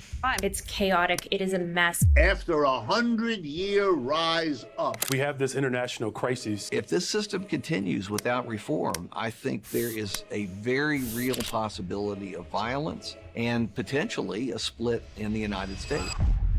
I love fucking how high-end we make this shit. It's so like, oh my God, I'm gonna Johnny Harris. Oh no, I'm gonna Johnny Harris so hard. Will you play Geo Guess It one day? I will suck so much. The U.S. empire is... Yeah, I do gaming streams from time to time, and some of you show up, some of you don't. I'll do them more often. I want to do it more often, but they need to become more sustainable, bro. Collapsing, and the world is already paying the price. Trillions of dollars wasted on endless wars with shifting goalposts and no exit strategy. Add to this a crumbling economic foundation and a desperate scramble to maintain global dominance, and what you have are all the familiar signs of imperial decline. The market will find a solution. I hope so. I hope so. Spain spent its silver on military campaigns it couldn't afford. Britain exhausted itself trying to hold on to its expansive empire. And now, the US is burning through resources apparently trying to speedrun the apocalypse. Empires end suddenly, but... And they are quite literally speedrunning it. The video kind of addresses it to an extent, but neither the Spanish nor the British Empire had an administration. I mean, they had a lot of administrations that were very incapable. Different monarchs, etc., different generations. But to the extent of, J.D. Pondon, I don't think we've ever seen, even in the most unhinged king of the past. But collapse slowly. The US is no different. It isn't just losing its grip on global power, it's setting the stage to allow chaos to flourish. The only question now is, how long will the world suffer for the US's sin? And go right now and subscribe. Right, I'm here from Yugo's Twitch, okay? First thought, 130k subs. Let's go. Let's make that fucking shit pop. Go and sub. Go and sub. Go and sub. Be a sub to First Thought, so that you don't have any third thoughts, because you should have second thoughts. The channel of my best bro, JT. Before we dive in, we'd like to take a quick moment to thank our channel sponsor, Aura. And actually, it's a really important time. Oh my god, I'm gonna ethical react so hard at my own video by ethically watching the ad as well. Time to talk about them, because hackers may have just stolen the social security numbers of every American. Over 2.9 billion records were recently stolen from national public data, which provides personal information to employers, private investigators, staffing agencies, and others. Aura is a really good sponsor, by the way. Like, it basically feeds the channel. Doing background Just saying. checks. These stolen records include a person's full name, address, date of birth, social security number and phone number, alternate names, and birth date. And members of the hacker group have released this information for free online. If you've never been the victim of a data breach before, let me tell you, it's not fun. That stuff is scary, as well as being very intrusive. If you weren't taking precautions with your personal information online before, this should be a huge wake-up call. You've never been more vulnerable online than you are right now. Right now, especially watching me, a very vulnerability going through the roof. Thankfully, I don't have to worry about it, because Aura protects me from this exact scenario. Aura alerts me if they find my phone number, email, or social security number on the dark web. They let me know immediately if anyone tries to use this information to access my credit or bank accounts. And for added peace of mind, they provide up to $5 million in identity theft insurance should the worst case scenario happen. They also have a bunch of other features to keep you safe, all inside one app, so you don't have to go looking for a bunch of different services for your VPN, your antivirus, and your data security. You can use the link aura.com/firstthought to try 14 days absolutely free. That's plenty of time for Aura to find out if any of your personal data has been exposed. I highly recommend you do this right now, because not only is national public data not going to do anything to help us, they probably aren't even going to face any repercussions for this leak. I'm not leaving myself and my family vulnerable to data breaches. And if you don't want to either, you can go to aura.com/firstthought to try. Aura and Fume are the last bastions between you all in poverty. At least trying to create new projects to an extent, you're right. Except me, because I have my beautiful, beautiful subscribers. The entire 1,356 of them, to which I am extremely grateful. Aura for 2 weeks, absolutely free. Okay, back to the video. There's a cool thing about Twitch is that if you farm the subs properly, if you oil yourself properly, you genuinely do not give a shit about ads. But you can only do that on Twitch. Over on YouTube, it is basically borderline, unless you're getting like 3+ million views and shit. You cannot survive off of YouTube ad revenue. Video. Child soldiers, exactly. Many empires throughout history have come and gone, but two in particular stand out as being eerily similar to today. The Spanish Empire of the 16th and 17th centuries, and the British Empire of the 18th and 19th, which replaced it, the Napoleonic era aside. Then the US Empire replaced the British. So let's take a look at what lessons the US should learn from these former global powers. The Spanish Empire was mostly split between Europe and the Americas, which quickly pulled it into wars it could not afford. By 1619, the king's chief minister warned that overlapping conflicts had brought Spain to the brink. The king concocted a Union of Arms scheme, which aimed to mobilize 140,000 troops, an outrageous number for the time. Like a ridiculous number for the time. Like, this was like the size of the Chinese army now. Like just numbers that you hear and you can't believe, bro. Across far-flung territories. OG NATO, yeah. Instead, the decree ignited local resistance due to the large burden it placed on townspeople and nobles alike. In 1627, the crown declared bankruptcy, obliterating credit and forcing steep interest loans. The following year, the Dutch seized an entire treasure fleet loaded with American gold and silver, which drastically slashed revenues and stalled military operations, followed by weaker silver shipments which further stalled military operations, and repeating on and on in a spiral of diminishing returns. And what did Spain have to show for this expensive, unending warfare? A lot of lost territory. They lost northern Catalonia, Portugal, Jamaica, and even parts of the Netherlands. Overwhelming debt, a hollowed-out domestic economy, and an unshakable faith in the idea that war was their best defense defined the Habsburg abysmal finances, with grandiose strategies that yielded nothing but loss. Philip IV spent 44 years... Basically, you know that the empire is going down, to oversimplify here, when they're taking up like incredibly, as you know, we say in the video, grandiose, over-the-top, over-promising policies of, if we do this one thing, guys, like, I swear, I know you're all noticing things are going to shit, but I swear, if we do this very, very big thing, this particular very big thing like tariffs, or we're gonna get all the immigrants out, etc., everything's just gonna be better. I promise, everything's gonna be better. But that's not how contradictions work, baby. You can't out-policy them, motherfucker. Years mired in entirely optional conflicts against the Dutch, Germans, Italians, French, the British twice. One more thing, bro. Yeah, bro. One more thing, bro. Please, bro. Trust me. One more thing. Go back to work, bro. Please, bro. Go back to work, bro. Please, bro. And on the Iberian Peninsula, Spain's home turf. While Spain tried to retain its colonies, extreme climate events and earthquakes devastated Chile, Peru, and Mexico, only adding to the strain caused by the wars. The king's management of Spain's coinage was incompetent at best. Vellon coins, introduced in 1618, were silver coins that contained less valuable metals like copper, which debased the currency, adding to the inflation caused by a surge in silver imports from the colonies, which severely disrupted local markets and shrunk the crown's income. And even though silver shipments got leaner over time, silver still surged into Spain relative to historic levels of silver inflow which started the inflation. Silver became a sort of resource curse that stymied real growth. While Spain's GDP had once greatly outpaced other regions, it had fallen 40% behind those same regions by 1750. Though American gold and silver financed imperial wars, they bred illusions of prosperity that sapped the homeland's economic core. Earlier monarchs had brought the nobility to heel, but by the 16th century, the crown was drowning in high-interest debt. Spain's fragmented and inadequate taxes, coupled with entrenched conservative nobles, stifled modernization. Chronic debt defaults eroded trust while elites opposed any new taxes or reforms in order to protect their exemptions and status. These dynamics echo modern imperial overreach. A ballooning defense budget diverts funds away from essential investments like healthcare and infrastructure, leading to long-term instability. Now we'll move on to the British. Worst administration in the history of empires. To an extent, one could argue that they administered themselves into irrelevancy. They noticed discrepancies between high growth through the first couple of centuries of empire, and they were like, okay, line no longer going up really, really fast.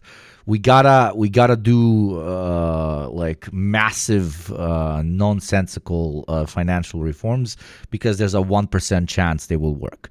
They didn't work, so it sped up the whole fucking process even more. Does that remind you of anyone? Does that fucking remind you of any administration currently operating in one particular country, okay?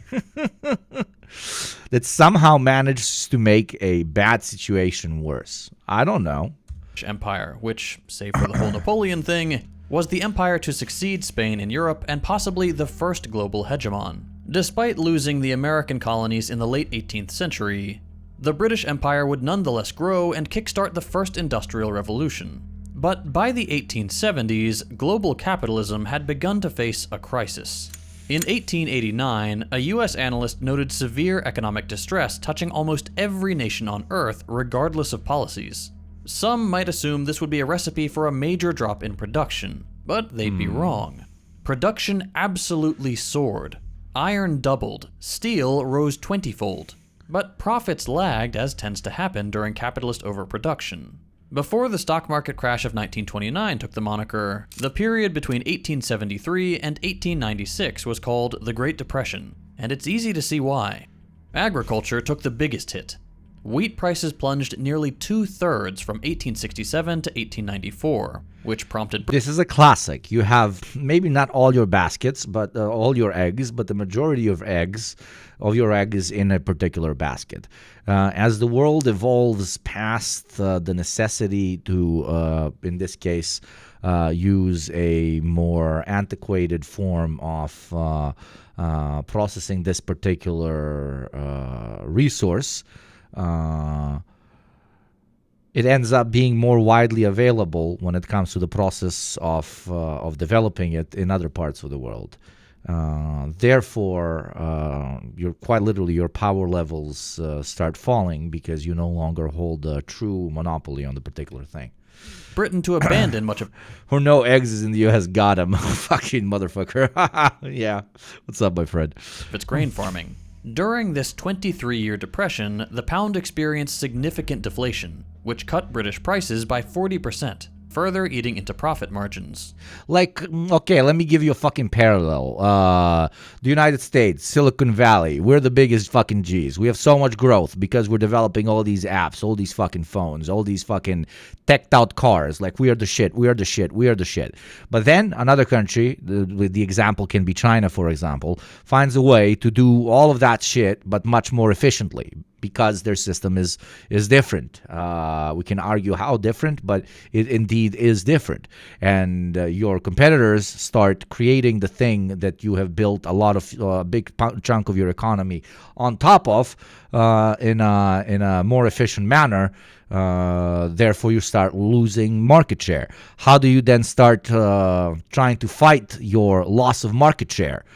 Through tariffs, for example, or other similar unhinged economic policies, which short-term do slow down your spiral into irrelevancy when it comes to this particular industry, but long-term speed it the fuck up, because it's putting patches on an already unstable machine. It's not replacing it with another one or bettering it. Well, the other guys that are currently more ahead of you on this particular topic are what? They are growing at a sustainable rate. They're not patching jack shit. They're fucking sprinting, and you're trying to figure out how to move from a walk into a run.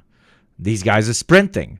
So you're trying to, I don't know, whip out a fucking gun and shoot them in the legs so that they can start walking again. But that's not how it works. You can no longer aim and no longer target them because they're too far ahead. Hell, when you start pulling out your gun and start fucking shooting everywhere, a lot of the other guys that were running or walking with you no longer want to walk or run with you. They want to go talk to the sprinter guy and be close friends to the sprinter guy, because the sprinter guy might teach them a little bit more about sprinting. You get what the fuck I'm saying? New industrial processes rapidly produced far more in less time, quickly outstripping... You cannot speed up development in a particular sector once you've hit contradictions. Once you've hit contradictions, you've hit contradictions. Okay? You're done. You're done. Especially if you have a competitor that is not struggling with the same amount of contradictions. Demand, which increased pressure on already... Sprinting, my friend. I apologize. Falling prices. Apologize for the behavior of my accent. New protective tariffs sprung up across Europe and the US, leaving Britain's free trade stance vulnerable. Heavy industries began to form monopolies and oligopolies, in part to protect their profits, and chain retailers displaced small US, leaving Britain's free trade stance vulnerable. Heavy industries began to form monopolies and oligopolies, in part to protect their profits, and chain retailers displaced small shopkeepers. With the glut in manufacturing at home, capital needed new markets. And since this is the 19th century, new markets is code for colonies. However, colonies are a short-term solution to a fundamental problem with the system in which they operate. And the fact is that thanks to the exploitative nature of the relationship, colonies eventually rebel. Cue the Second Boer War, fought between 1899 and 1902 in areas that... Famously, a war in which different types of pig fought. That's why I call it the Boer War, because you had different European types of pig that wanted to control a country, and they fought amongst each other, and later the local humans, also known as native South Africans, were like, what the fuck? Why are we being led by European pigs? now make up South Africa and could be considered Britain's Afghanistan. Jesus Christ, he just called the whole fucking ethnicity pigs. Good God. High Commissioner Alfred Milner saw peace under defeat as a sign of Britain's declining imperial clout, and it's hard to disagree with that assessment.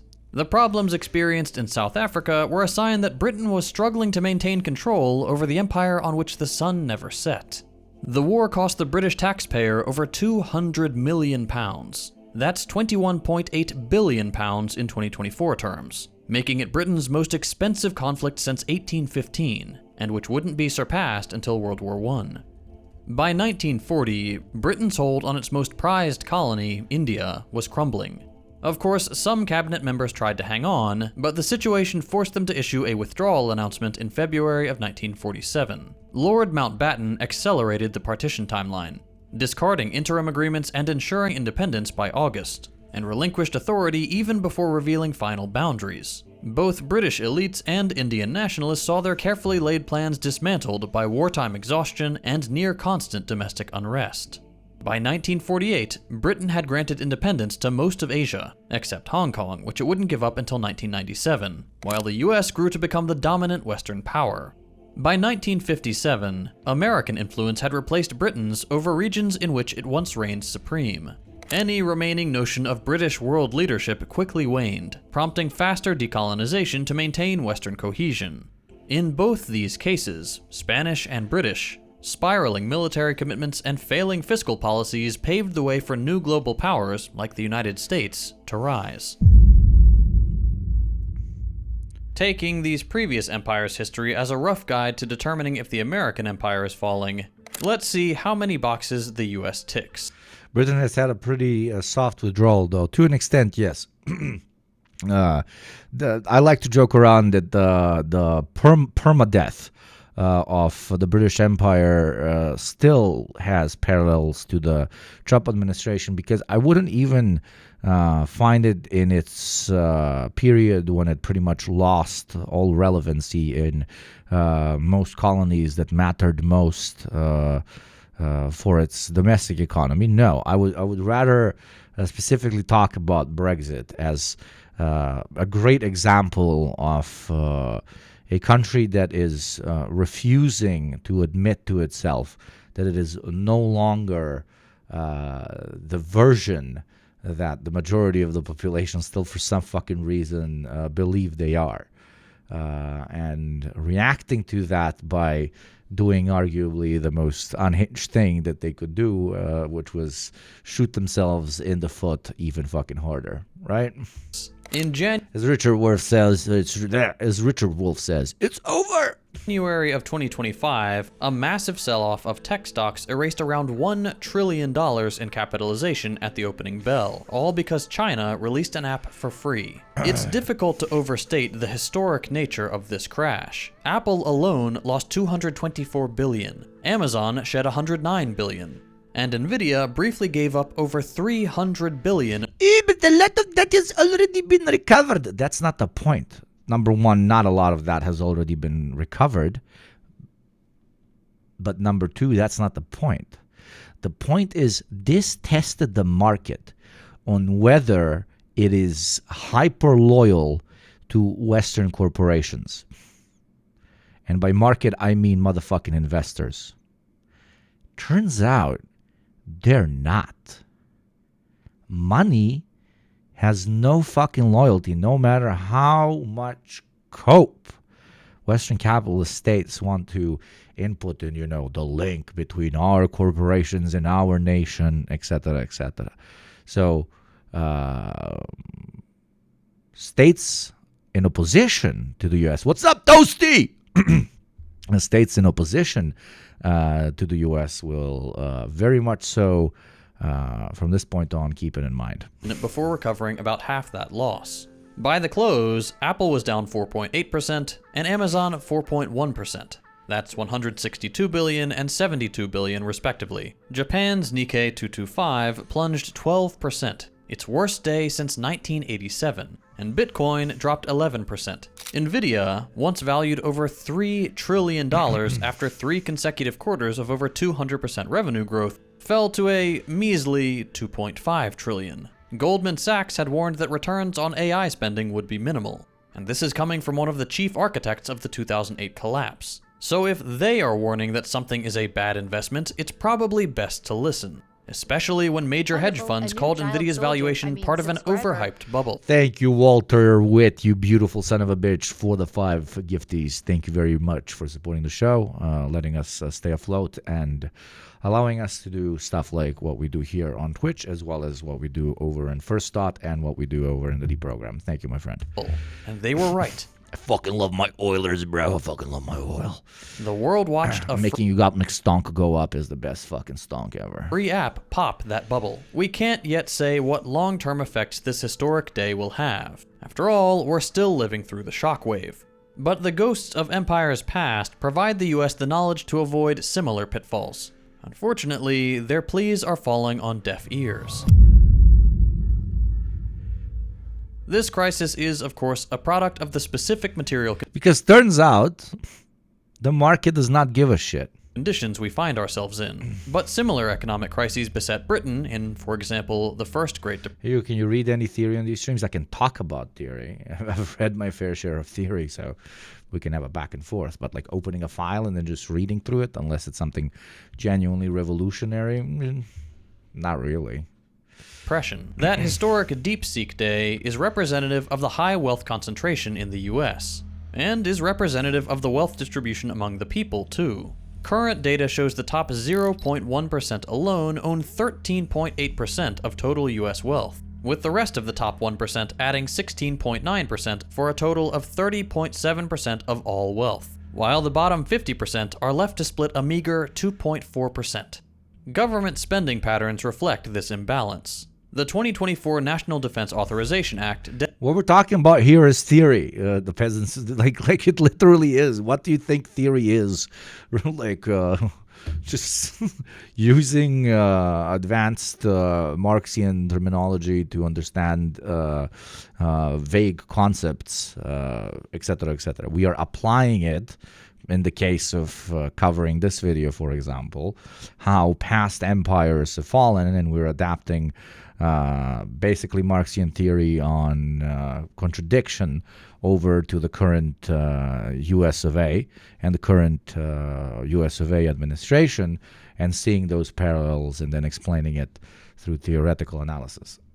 Dedicated $886 billion to the military, $28 billion more than the previous year, partly for Ukraine, surpassing the budgets of the next 10 countries combined. But Robo, definitely send me links to if you have some cool leaflets or articles, or if you have it to me, and I'll read it, and then we can talk about it on the channel. I just don't think it's going to be hella entertaining for the chatters for us to sit and then I read it for them. With at least half the country perplexed as to why the budget is so $28 billion more. We have TikTok brain, my friend. Than the previous year, partly for Ukraine, surpassing the budgets of the next 10 countries combined, with at least half the country perplexed as to why the budget is so outrageously high.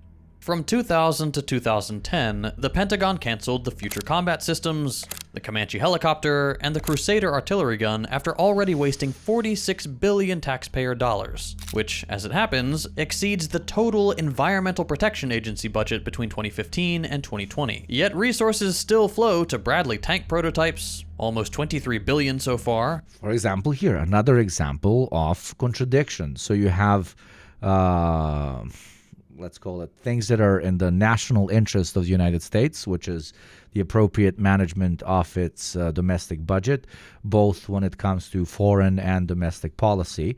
But because of the capitalist contradiction of particular industries getting so much money that they can then utilize that money to lobby different people in the parliament or in the Senate, more and more money is being spent on those specific industries instead of being reinvested in whatever is the so-called national interest of the state.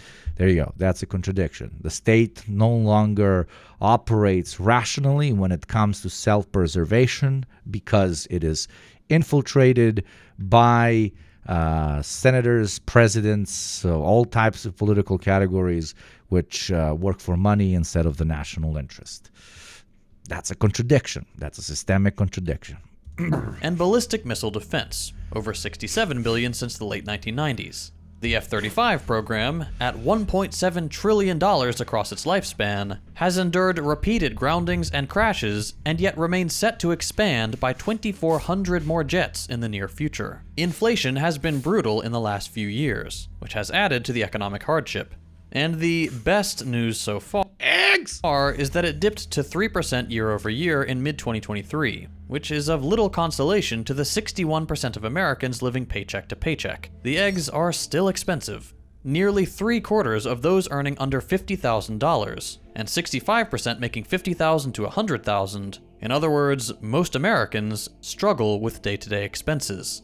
Even 45% of those making over $100,000 also report living paycheck to paycheck. If it was most before, it's almost certainly a supermajority now.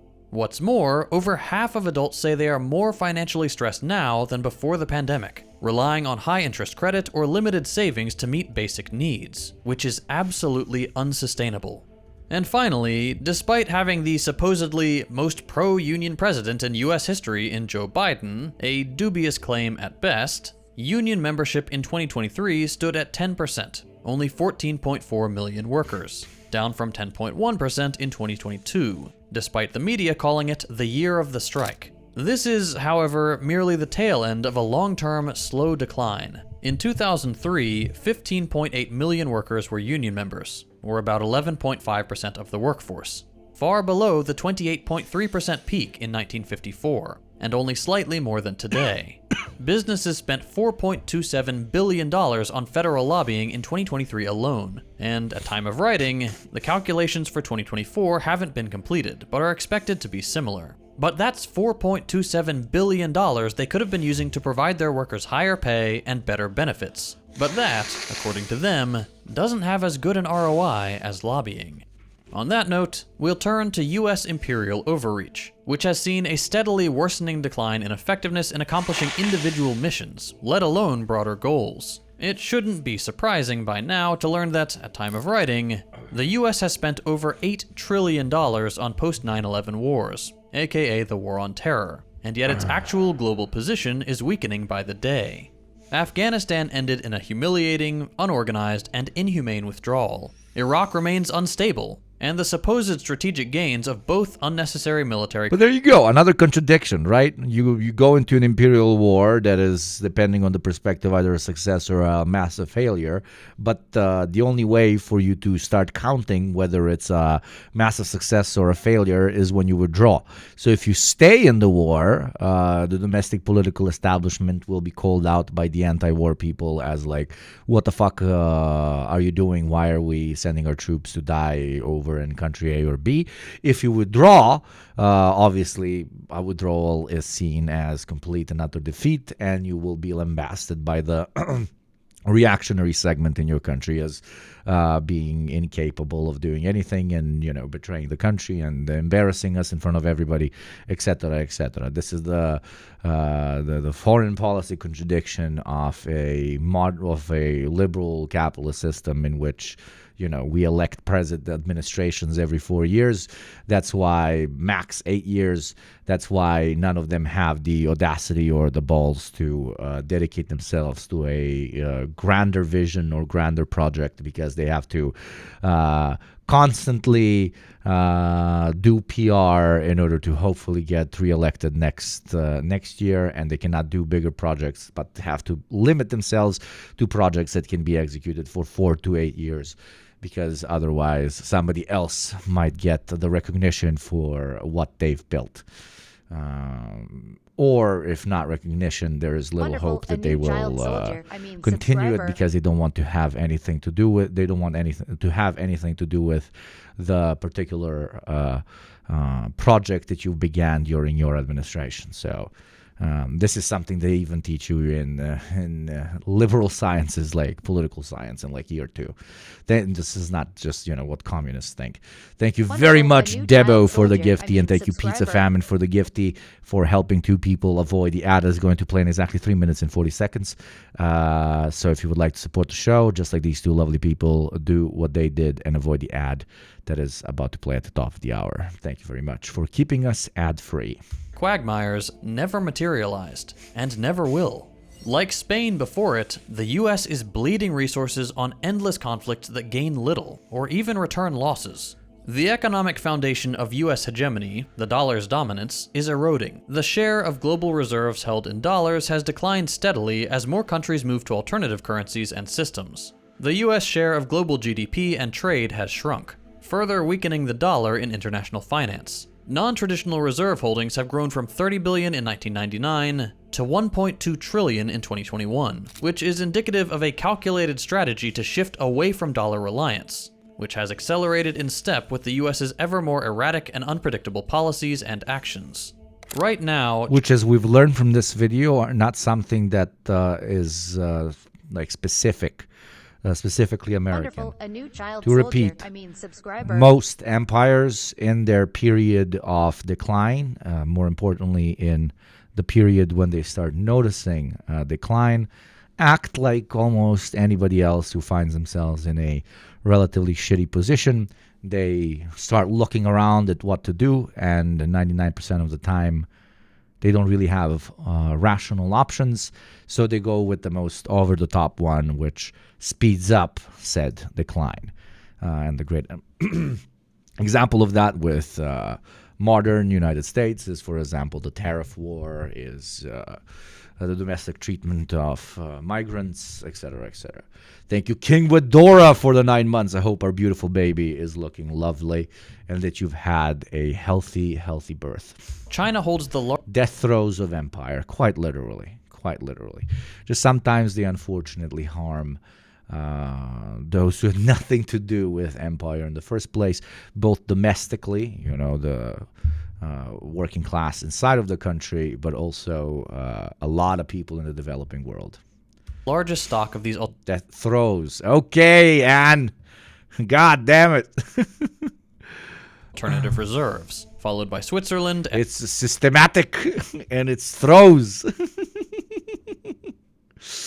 And Russia. The foreign exchange market itself has changed in the sense that currencies that once required conversion through the dollar are now traded directly. The petrodollar system, established after the US finalized its abandonment of the gold standard in 1971, has artificially propped up global demand for the dollar for decades. Today, oil producers, like Saudi Arabia, are negotiating with other nations to do business in currencies other than the dollar. For example, China has signed energy deals with Gulf because they see what's going on. They were betting on the dollar and they were exclusively using the dollar. This is obviously a massive oversimplification, but they were betting on the dollar and using the dollar because they saw the Americans as the only sustainable partner long term. Why sustainable partner? Because they were holding all the fucking cards in the game. Because the play was, you always want to be friends with the big dog.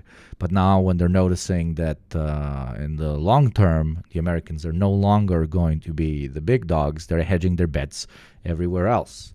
The market has no fucking loyalty.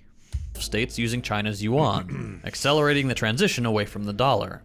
BRICS is the largest organized effort leading the charge in challenging this system. The economic bloc created the new development bank as a counterweight to the US-controlled World Bank used in conjunction with the IMF to project US economic power. South African officials have explicitly... The biggest dog fucks the bitches. Some gay guy. Exactly. And thank you, Gamer Chat Squad Official, for the 5 gifties. Thank you, Gamer Squad Official. The greatest name in chat. Thank you very much for the 5 gifties, brother. Be like Gamer Squad. Be a gamer. Be in a squad. And officially gift subs to Yugopnik. Explicitly linked these efforts to bypassing U.S. financial dominance and resisting its frequent and illegal unilateral sanctions. Sanctions are Washington's main tool for enforcing dollar supremacy, and the practice is quickly losing its effectiveness. Russia has, in recent years, especially due to its war on Ukraine, been the subject of U.S. sanctions. And yet, despite these sweeping Western restrictions, some of which targeted Russian energy exports and technology, their economy remains relatively stable. Western states, mostly in Europe, still rely on Russian energy. Belgium, France, and Spain continue purchasing large quantities of Russian liquefied natural gas. Even the US hesitates to cut off Russian oil completely, fearing market disruptions and price spikes that would benefit their geopolitical rival. Russia's economy grew 3.6% in 2023, after a contraction the previous year. Military production drove 60 to 65% of industrial output growth, but even sectors hit hardest by sanctions, manufacturing and retail, have rebounded. Russia's unemployment rate fell to 3.2% in 2023, the lowest since 1992. Projections for 2024 show continued growth, despite every Western attempt to isolate Russia economically. The sanctions have pushed Russia to strengthen ties with BRICS and the Shanghai Cooperation Organization, deepening the global shift away from US economic control. They also forced Russia to replace Western imports with domestic production, strengthening key industries like shipbuilding and heavy machinery. Financial restrictions failed as well. After being cut off from SWIFT, Russia expanded its own payment networks and increased ruble-based trade. Moscow's alternative to... There you go. That's the contradiction of... Since you guys want me to use more theory-heavy language, that's the contradiction of capitalist of sanctions inside of the so-called free market, because the enemy you're trying to sanction away from will find other market tools that they will develop domestically by very often just copying yours and just developing it domestically, which will allow it to feel the brunt of the sanctions a lot less than it would have otherwise if it was, for example, a socialized economy. That's why, unfortunately, a lot of sanctions work really well against countries like Cuba, unfortunately. But there's an even easier example of this. Like, hey, I'm sanctioning you. McDonald's is no longer going to exist in Moscow. People in Moscow proceed to just open their own version of McDonald's because they're no longer like linked to the American system of intellectual property, and that's it. To SWIFT, the System for Transfer of Financial Messages, or SPFS, has gained new members, further undermining U.S. Sanction enough people, and you build a club of those who are sanctioned to just ignore you, pretty much. Financial influence. By early 2024, ruble transactions accounted for 43.9% of... No, Robo, you didn't do anything wrong. I'm fucking around. That's not at you, bro. That's not at you. I'm just being toxic towards chat, please. Let me be toxic to chat. They're all my fucking child soldiers. I gotta be a piece of shit parent, a piece of shit unk, okay? Russian export revenue. A sign of just how little the sanctions have achieved. The US assumed sanctions would bring Russia to its knees. Instead, they exposed the limits of American power. The dollar is losing ground, and the US no longer controls the global... This is not a pro-Russia take or an anti-Russia take. It is just the objective reality that the United States 30, 40 years ago would be able to completely crush another country through sanctions. Maybe not, lead them to an immediate governmental overthrow or whatever, but would lower domestic standards so much that the country would pretty much be pushed into irrelevancy. But they tried to do, basically the Russian Federation called their bluff. They were like, okay, if you invade Ukraine, we're going to sanction the living shit out of you. And Russia said, okay, we know you're going to do it, but we think we can survive the sanctions. What happened? They survived the sanctions, at least for now, right? That's the main lesson we need to take out of this. Not Putin good or Putin bad or Trump good or Trump bad. It is simply an empire that can no longer do empire shit as intensely as it did before. And I don't know, call me anti-American, but I think that's a good thing. Thank you very much, Violet Hunting, for continuing your gift sub. That's my favorite thing to say. It rarely happens, but that's my favorite fucking thing to say. True community building. Somebody gives you something, like, thank you very much. You give it to another person. It is the most sustainable thing, in my opinion, to do on Twitch, literally. You sanction 60% of the world, and they're going to start trading with each other. Exactly. The Imperial Core ain't got the sauce no more. Militant Drunk Uncle Hugo teaches us more about second thought videos about American imperialism. This is a first thought video. This is made by me, JT, and Hakim together. Okie docs, but still, yeah. Economy. The United States. JT is our beautiful narrator because he got that lovely American accent, and he's trained in journalism and proper pronunciation and stuff. So we don't scare away our Western viewers with strange Oriental accents. Whoops, my bad. Just got no worries, bro. I'm just informing because some people don't know. It's absolutely no beef, man. States is repeating the failures of past empires. Spain drained its wealth fighting unwinnable wars, collapsing under debt and economic stagnation. Britain, too, overstretched itself, clinging to imperial dominance as industrial rivals surpassed it. The US is following the same pattern. $8 trillion wasted on post-9/11 wars, no clear strategic gains, and rising instability at home and abroad. The dollar's dominance is fading. BRICS nations are bypassing US financial control, and sanctions have failed to cripple Russia. Washington's ability to dictate global trade is fading fast. At home, record defense spending grows year after year, while corporations suppress wages and watch silently as inequality surges towards catastrophic levels. Empires don't collapse overnight. They bleed out slowly, often lashing out as the end nears in a vain attempt to recapture. Is that... Can you find any parallels between that and modern American administration and modern American foreign policy and domestic policy? Past glory. But there will be no glory to be found for the US. Wait, can I do the Frogo with the...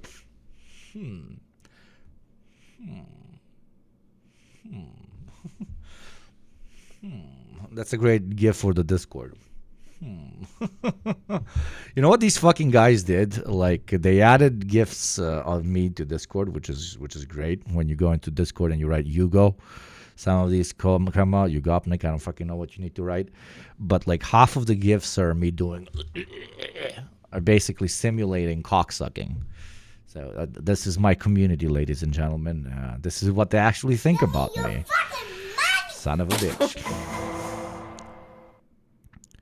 What's the difference between yogurt and America? Yogurt comes fat-free.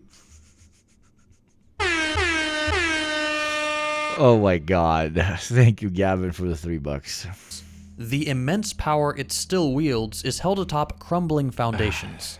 Without radical change, it will follow Spain and Britain into the history books as yet another empire with the hubris to think they can outrun the consequences.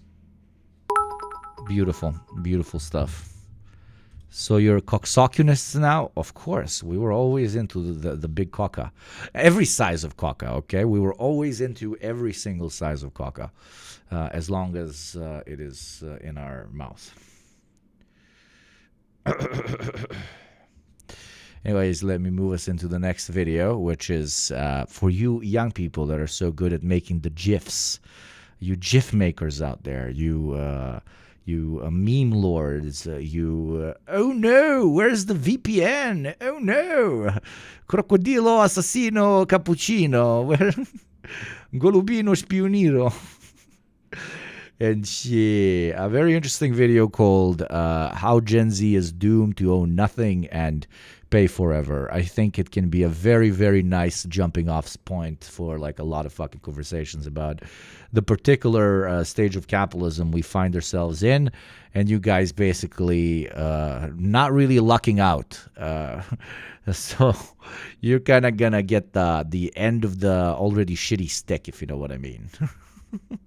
You don't even get like cool shit like coked up clubs and 80s music and relatively affordable cars and commodities and shit. You just get all the only thing you get is you get to post on the internet and you get to be a part of chat, which is kind of cool, right? I get to post on the internet and have a chat. It is absolutely glorious, but everything else pretty much sucks. Basically, what I'm saying is the best thing in your life you have right now is a masked Balkan guy screaming about politics on the internet while he drags on that fucking vape. The thing I told you yesterday was gifted to me by a Ukrainian friend, is absolute fucking shit. This is garbage. This makes my throat hurt.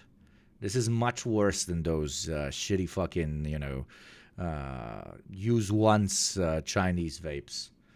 And it is not as good as Juul, bro. It fucks up my throat.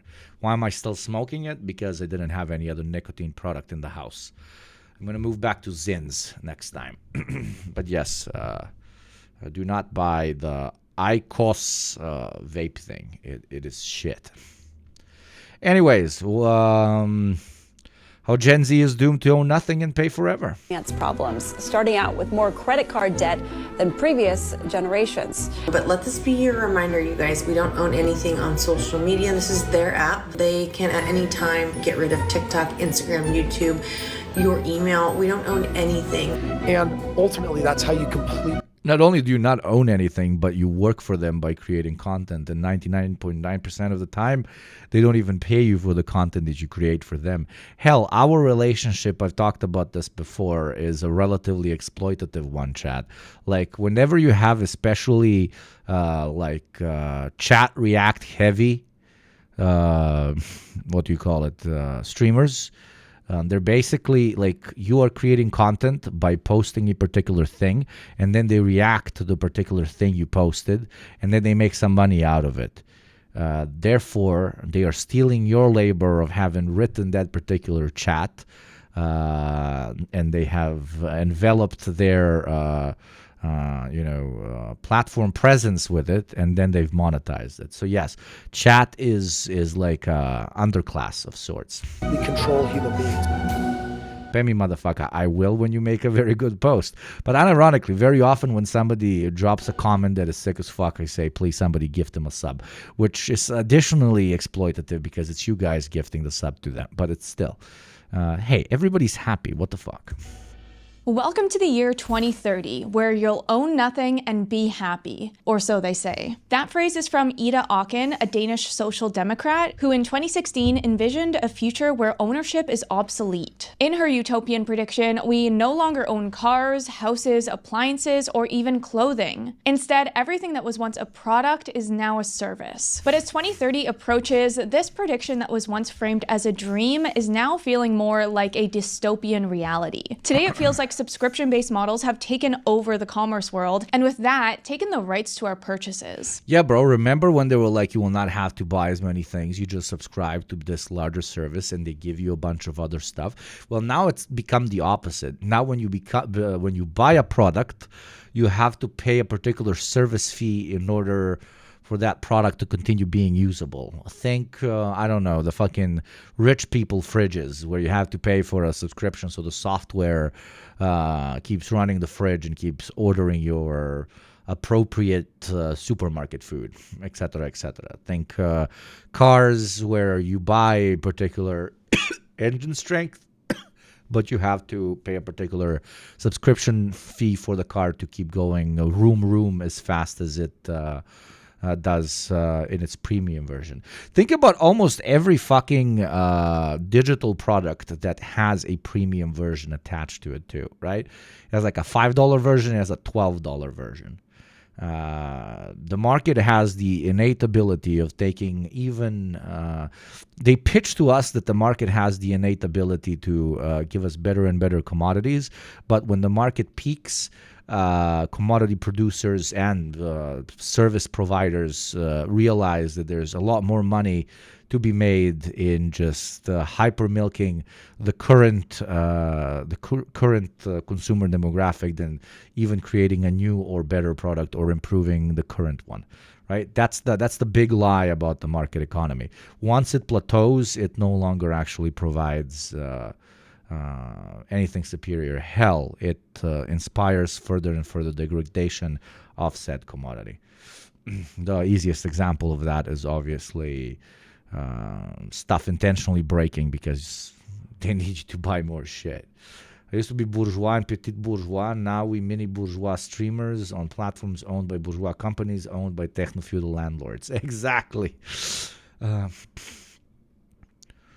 From printers that limit the amount of pages you can print unless you pay a monthly fee, to Kindle's ability of revoking ebooks you've already bought. The age of ownership is rapidly fading. And as for Gen Z, well, these digital natives who were raised in a world where access outweighed ownership, they're now paying the ultimate price, the loss of personal property. In this new reality, control over our basic utilities, creativity, and even our personal history has been transferred from the consumer to corporations. So let's talk about it, how the erosion of ownership is infiltrating every aspect of our lives, and how Gen Z's future is one of impermanence. One of the greatest feats of late-stage capital... Obviously, to oversimplify it massively, but it used to be they sell you a particular thing that you own, and that was the exchange rate between the worker and the capitalist. But now they realize that, rent is always long-term far more profitable than selling you a house. Why don't we apply the same rent logic to every single item that you can purchase? So why should I sell you a thing that you own forever when I can convince you that it's more convenient for you to pay for it in perpetuity forever, which in the long term will make it much more expensive than the original selling price and will adapt to inflation in contrast to the money that I can extract from you by simply selling it to you once, software as a service for the corporate heads in chat. Wonderful. You know SaaS, you know SaaS. Sassy! SaaS! And its long-term capitalist consequences, bruv. Thank you very much, Pizza Famine, for the gift sub. Thank you very much, as always. 138 gift subs, fucking insane. Capitalism has been the adoption of subscription models in nearly every aspect of our lives. I hate that everything is a subscription now. Like, there are some things that are not meant to be a subscription. Why does it seem like every single business... The finite resources are running out of surplus value. So the capitalist has to find a way to manufacture new forms of surplus value, turn more profits. Exactly, my friend. Business is now trying this business model. Like, I get you want to make money more than anything in the world, and I get there is people who are willing to pay for a subscription, but like, can we just not? In the past, you used to have the freedom. No, if you want them to just not, you will have to... and then take all of their friends and... Hell, just in case, take their... and also... So yeah, we can just not, but only that way. Freedom to make a one-time purchase to buy most things, and then had the freedom to do whatever you wanted with that item. There were no loopholes, hidden fees, or reoccurring charges when you could buy things outright. And whenever a new version came out, you had the choice to spend the money to upgrade or not because you were still happy with the product you had. The control was in the hands of the consumer because they got to pick what they spent their money on. And now, Gen Z, and well, all generations for that matter, have to deal with everything they want being behind a reoccurring paywall. You know what I'm sick of? What? Subscription services for everything. Oh, this fucking guy. Remember when we thought he was hashtag one of ours? Turns out he literally works for the Dems. Fucking Timu Hassan over here, bro. Yeah. I'm so sick of them. I'm tired. Like, it started with streaming services and it seemed like a good idea, right? It was like, okay, cool. Instead of buying DVDs, I can just pay X dollars a month and I can get all these shows. But now they're starting to take away the shows and there's 900 subscription services for things. Yeah. For all these different streaming channels, right? And now I'm seeing that they got... And you hate that, right? That's why you should vote for the Democrats. Timu Hassan, блядь. They got subscription services now for refrigerators? Yeah. For rich people? Yeah, rich people be wilding out with their fridges. The reason I feel like this hits Gen Z particularly hard is because they're Rich people be wilding out with their fridges.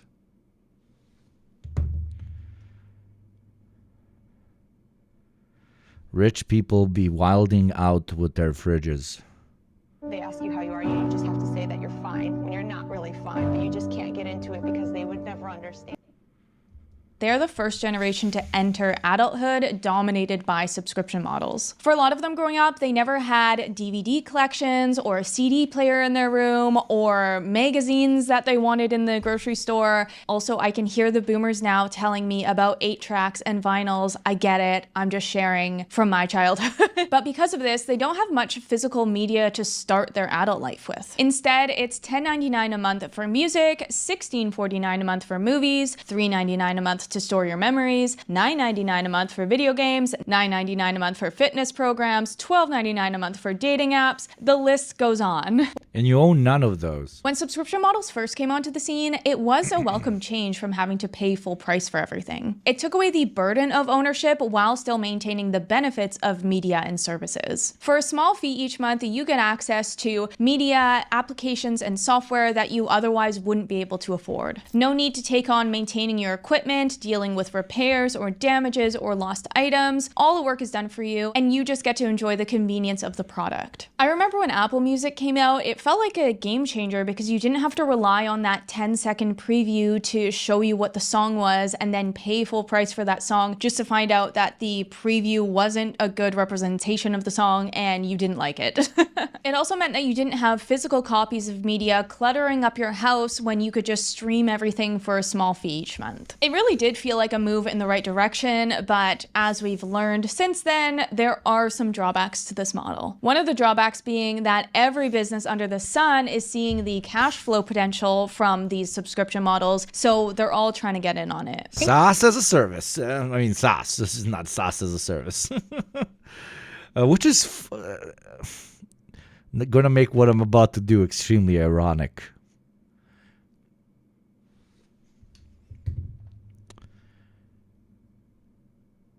If you want me to continue doing what I'm doing and avoid ads, then subscribe to the Yugopnik service for $6 a month or for free through Prime. And avoid the ad that is going to play in the next 2 minutes because I am also SaaS. And not watching ads is also SaaS. Holy fucking shit, am I the problem? But still, subscribe. Wonderful, a new child soldier. Because it's awesome! And stuff. Like Barry. Very nice.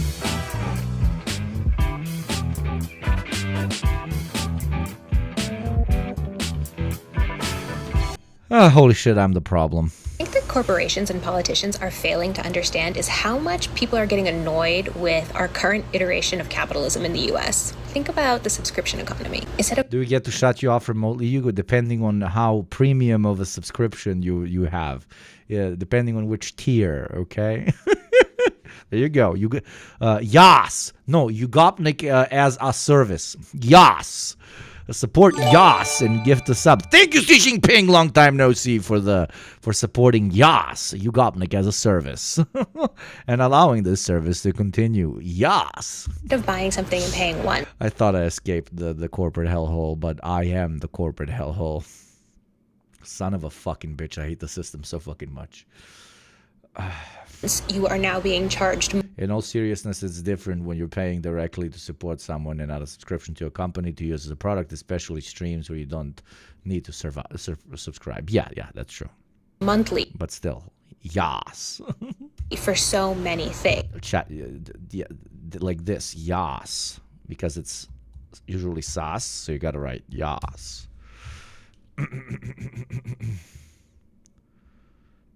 Right?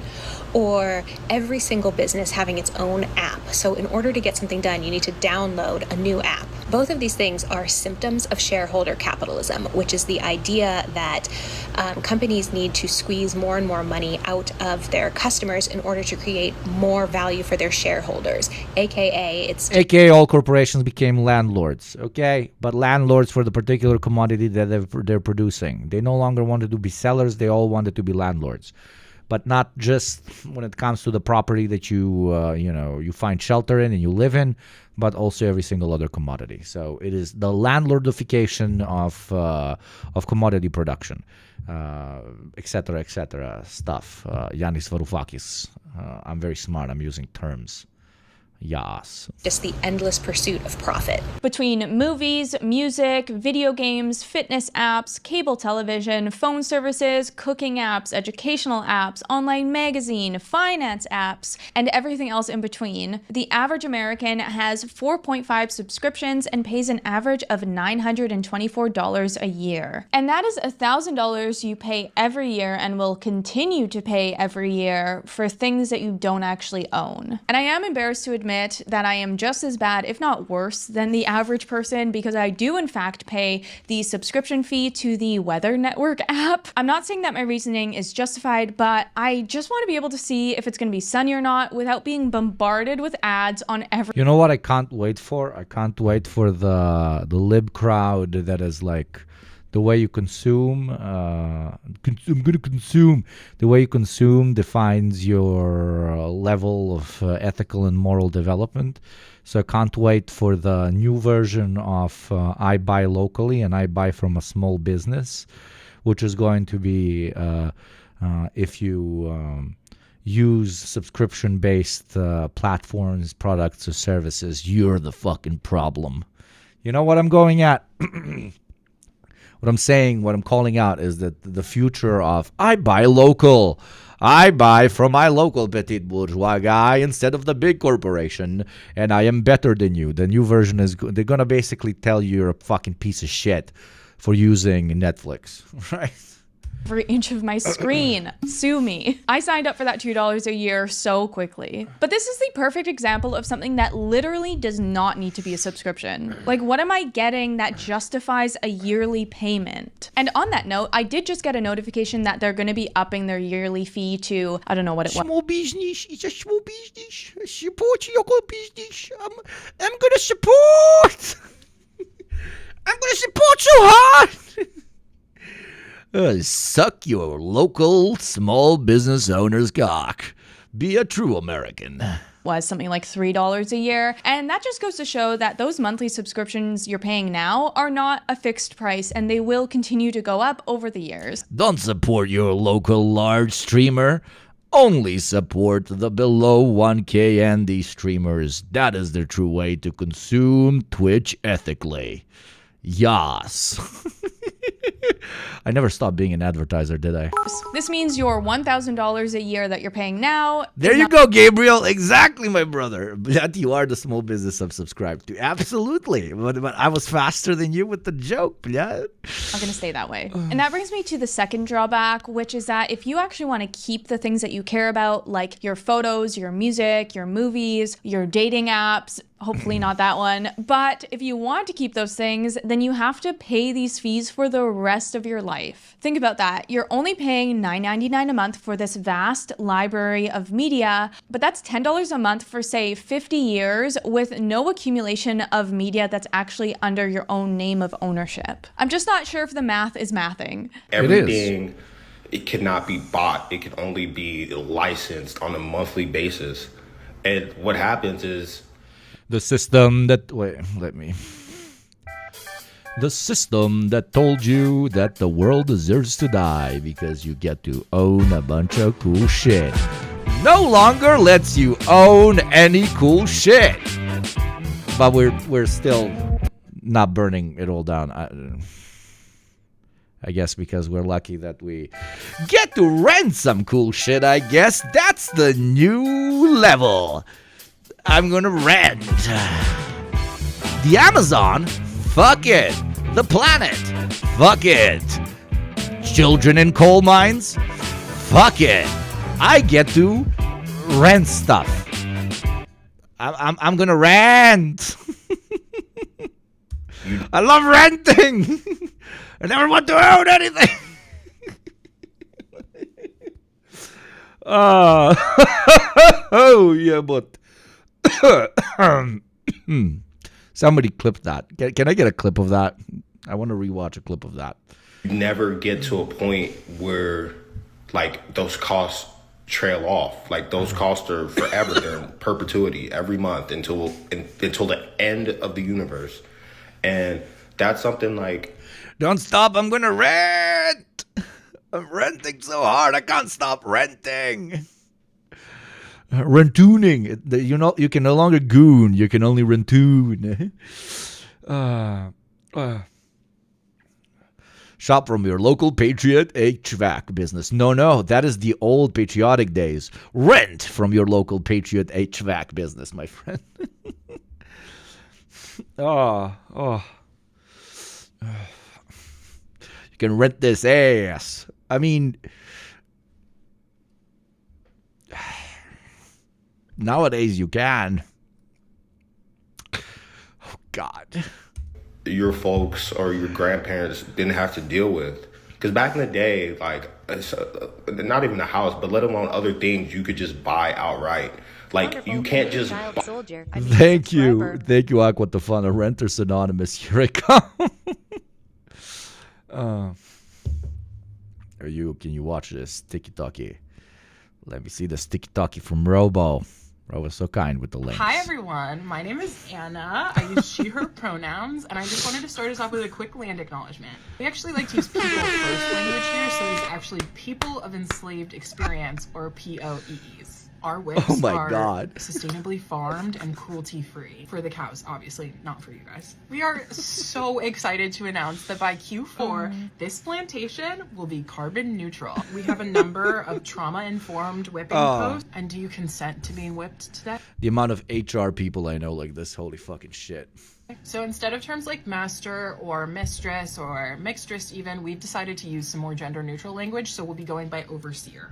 I just want to remind everyone that what no class consciousness does to a motherfucker.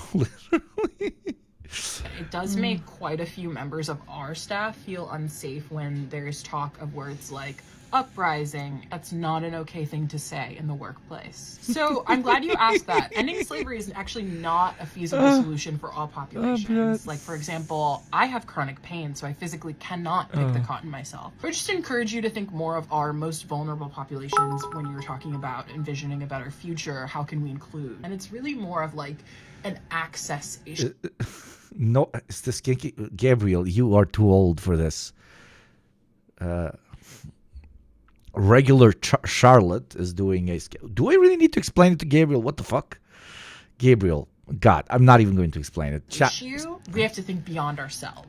On Monday, the overseers will be off to commemorate the memory of Robert E. Lee.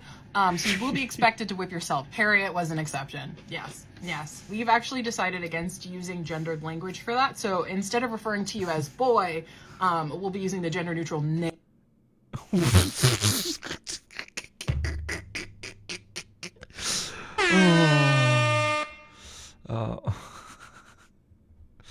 Wait, I got a good joke to follow that with.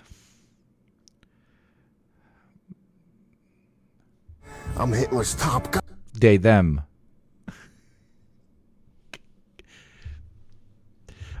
Usually the guy says, I'm Hitler's top guy. And I said, oh my God.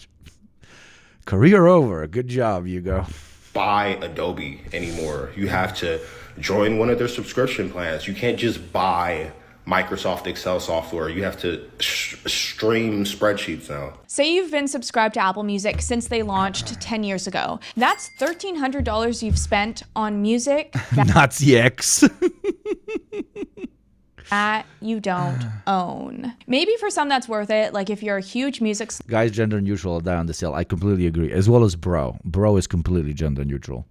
I call my mom bro. I call everyone bro, please. Snob and you're listening to different music every day. But if we're anything like previous generations, as we get older, we will just stick to the music of our youth, therefore not benefiting from these subscription models. It's not like our parents are jumping on the new Sabrina Carpenter album, so are we going to be getting excited about the new Gen Beta? Is that what they're called? Gen Beta? The new Gen Beta pop star? I'm just not sure. I feel like at a certain point, we're just going to have a fixed library of music we listen to that we're overpaying for. I'm not saying all this to try and convince you to cancel your music subscription. I'm not going to be doing that either. It's just to show you that these subscription models are not made in the interest of the consumer, but of course of the big corporations that are trying to squeeze every last penny out of you. Something that is, however, made in the interest of the consumer is today's sponsor, Pair Eyewear. And I think that's a great point to end today's stream because I got to run and interview a brilliant Brazilian comrade over on the Deep program. I apologize if the ending is a little bit abrupt, but they are waiting for me and they are screaming at me in Discord chat. Hakeem especially, he is wiggling his rod at me. But I will be sending you over to a smaller but nonetheless brilliant creator called Celthicness, dear friend of the show and just a great all-around person and comrade. So please do go over there. They're a smaller channel, so I really do encourage every single one of you to click the fucking follow button. You lose absolutely nothing, and it would boost their channel like fucking crazy. We try to do this from time to time here as often as we can, especially with smaller comrades that are starting out and they're trying to build their beautiful chat the way I have my beautiful chat. So thank you to everybody who clicked follow. Thank you to everybody who subscribed. Thank you to my beautiful, beautiful mods. Now go, continue having fun. Remember to use protection, hydrate, and remember this day, for this is the day when the YAS business principle was created. And I will see you on motherfucking Friday. Ćao, pičkava materina, pušite mi kurac, jejte mi govna, la la la la la la la la la, king of the castle, ćao.